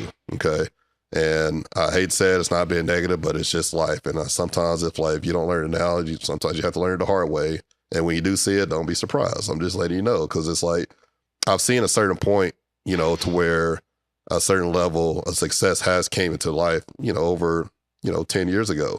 And I scratched my head and I wondered and I saw these things, but it's at a point now to where honestly nothing surprises me. But it's also at a good point too, to where you can really identify good character, good people, you know, the ones that you do want around you, of course, even putting people in the right places, obviously growing as a team, collabing, doing these great things together. And you could tell, obviously, you know, genuine people, you know, and it's not even something that you have to necessarily go out and look for or reach for or anything like that. It literally just comes with territory, because it's like, I am a person of God. I do keep my faith high.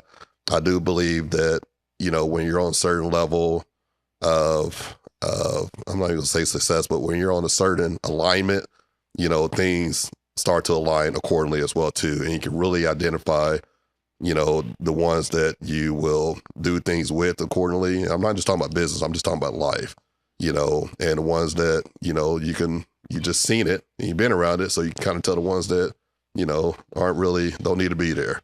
I think a question more people should ask themselves in all those situations is just, it's a perspective shift. Mm-hmm. You know, it's just to ask, you know, why do I feel this way about that? Yep. Right. Yep. And then if you ask yourself that, maybe there's some truth in there. Yeah. Right. So maybe that's something you need to work on. Absolutely. Or, you know, you become indifferent to a lot of things at that point, because you're like, I don't feel anything about that. Exactly. I just think I do. Yeah.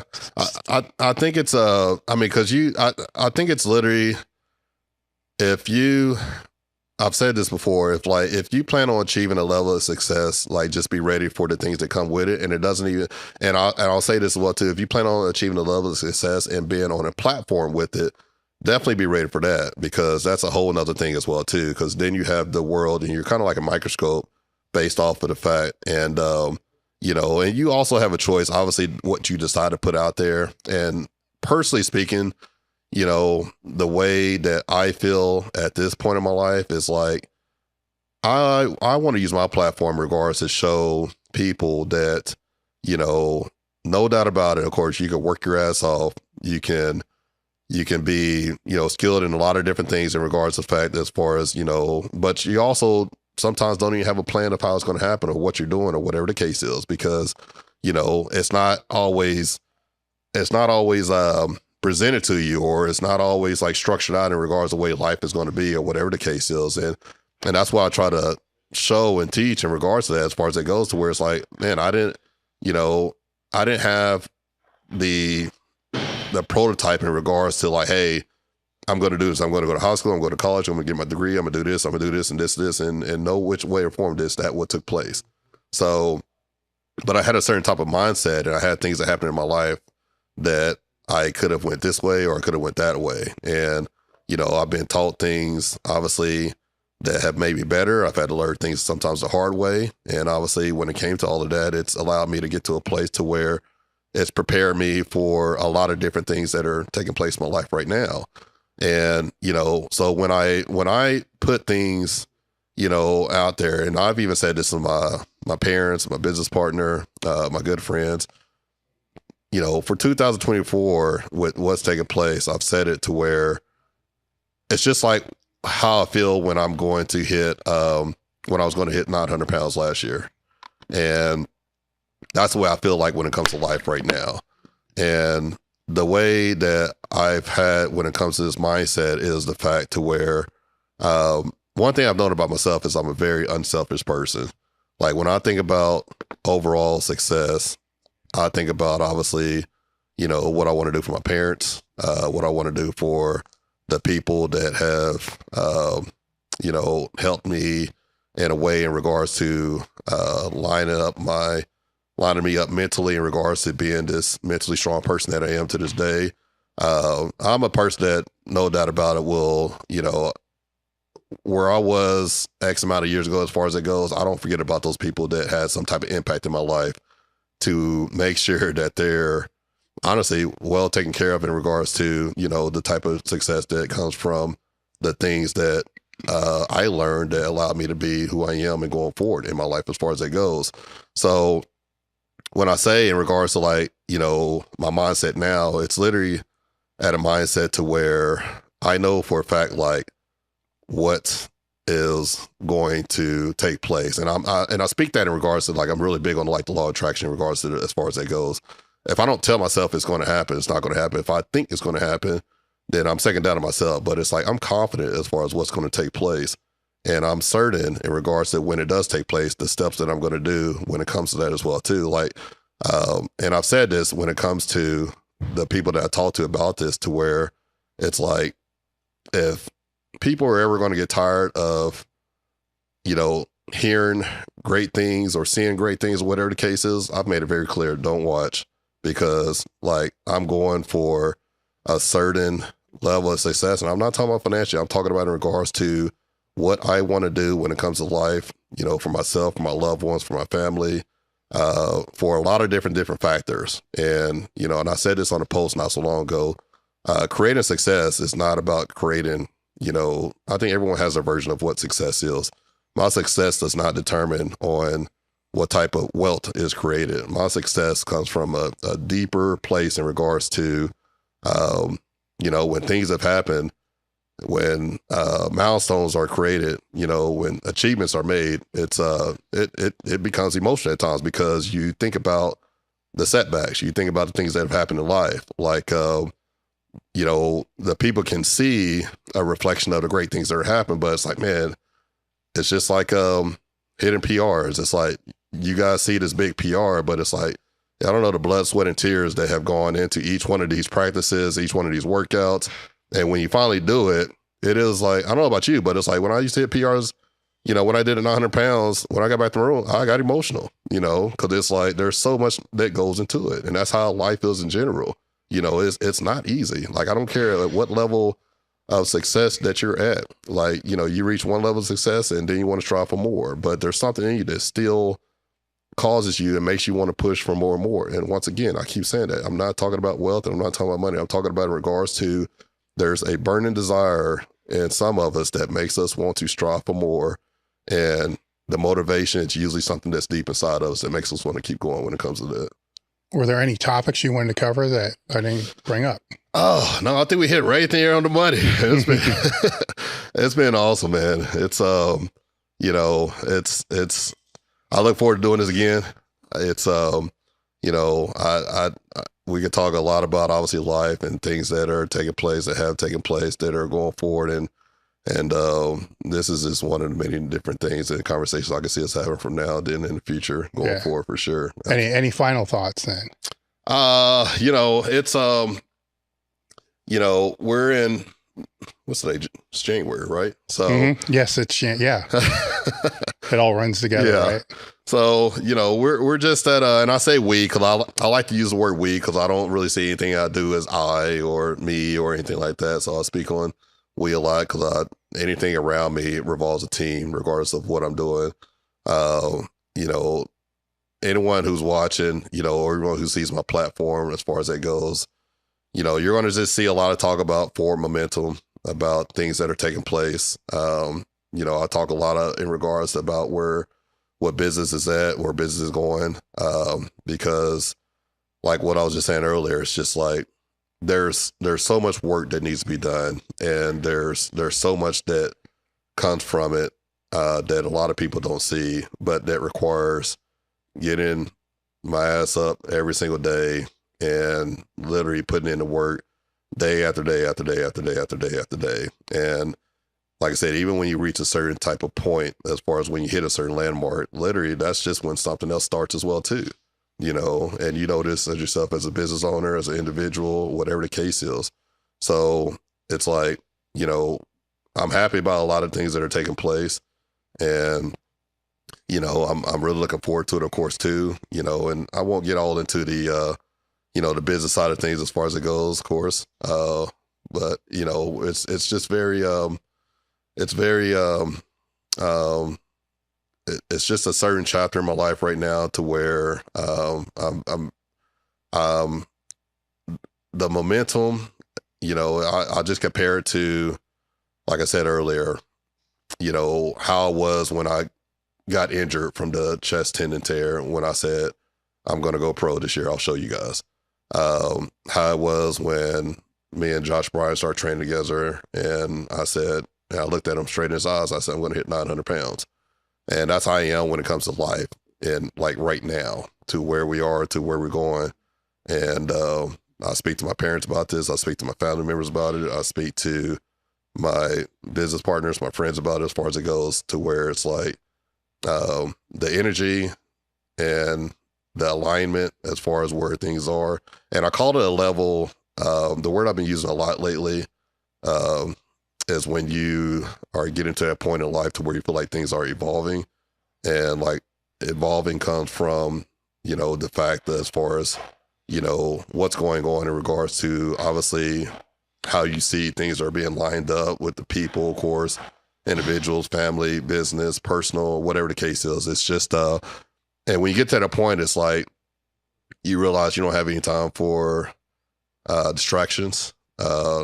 Obviously, you and I talked about something briefly before this as far as that goes. So it's one of those things to where, you know, the things that are taking place, it's just, we're just on a forward slope, and I'm really looking forward to it. And at this point, it's all about evolving. Where's the best place for people to follow you at? Instagram. My Instagram name is J Mackey, or you could just type in search, and obviously you could just type in Joseph. It's under Joseph now, not Joe. So JOSEPH Mackey, MACKEY. You'll see it come up, Joseph Mackey, IFBB Pro. All right, we'll have the links in the description. I want to thank you for coming out.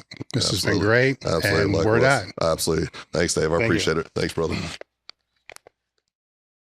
All right, guys, we've got a new limited edition drop, the original Mountain Dog tee that John Meadows had us design from the very beginning. So it's the first tee that he had made.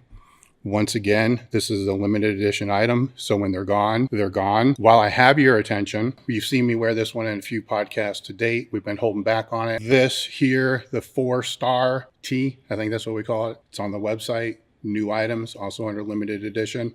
Check out our shoulder saver pads. It's an easy way to do limited restricted range of motion exercises like board press that basically you just pop the pad on the bar, reduces the range of motion, pop it back off when you're done. Thank you guys for the support. Head over to elitefts.com. All right, guys, if you like the Table Talk podcast, then you're going to love the crew. If you're struggling with trying to get through a sticking point, you're trying to figure some specific aspect of your training out that you just can't dial in, you're dealing with injuries, you're trying to figure out how to better optimize your training, all the stuff you're seeing on social media is confusing, and all you need is a little guidance and support, or just somebody to look at your lifts to make sure that they're either heading in the right direction, or if there's a weak point in the lift, they can point out what that weak point is. Well, that's what we have the crew for. So when you join the crew, you get an extra Table Talk podcast each month called the Crewcast.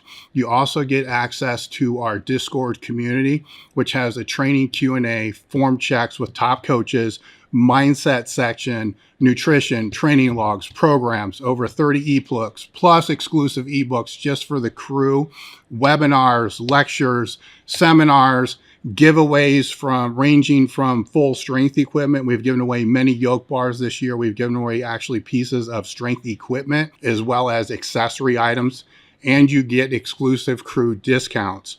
So go to the link in the description that says join the crew, click it, join now, and start getting stronger today. Elite FTS was founded in 1998 with the aim to live, learn, and pass on. We've done this through training-related content that allows you to become the strongest athlete and coach that you can. Over the past 2 decades, actually 2.5 decades, we've published more complimentary training media than anybody else in the industry. when you look at the number of articles, the Q&As, the blogs, the videos, the podcasts, there's over 1 million pages of content that we've put out there. We've been able to do this through your support of Elite FTS. So when you purchased Elite FTS strength equipment, bands, accessories, gear, apparel, or anything through the site, you directly help support the content that we put out, which in turn helps support other people on their journey of becoming stronger and better coaches. So stronger athletes and better coaches, which encompasses the aim and the vision to live, learn, and pass on. So I thank you for the support that you've been giving for the past 25 years and encourage you to keep supporting Elite FTS into the future so we can all help more people become better and stronger. Discount code Table Talk for 10% off your first order. Been following Elite FTS for at very least 6-7 years. This event, I PR'd my bench by 100 pounds. I actually got to try gear for the very first time ever. I got over 150, almost 150 pound carryover with gear for the very first time. It was just amazing. You're never gonna get that experience anywhere else. I mean, nobody has a whole rack full of extra gear to be able to try. It's just unbelievable. I joined the Discord server just because of all the information that's out there. All the different form checks, all the ebooks, there's even giveaways on it. They give away different blemish bars and the knowledge. I mean, I'm never around anybody that really likes to talk training for hours and hours and hours on end. This event is absolutely chock full of people that want to do nothing but talk training. It is the most amazing event I've ever been to.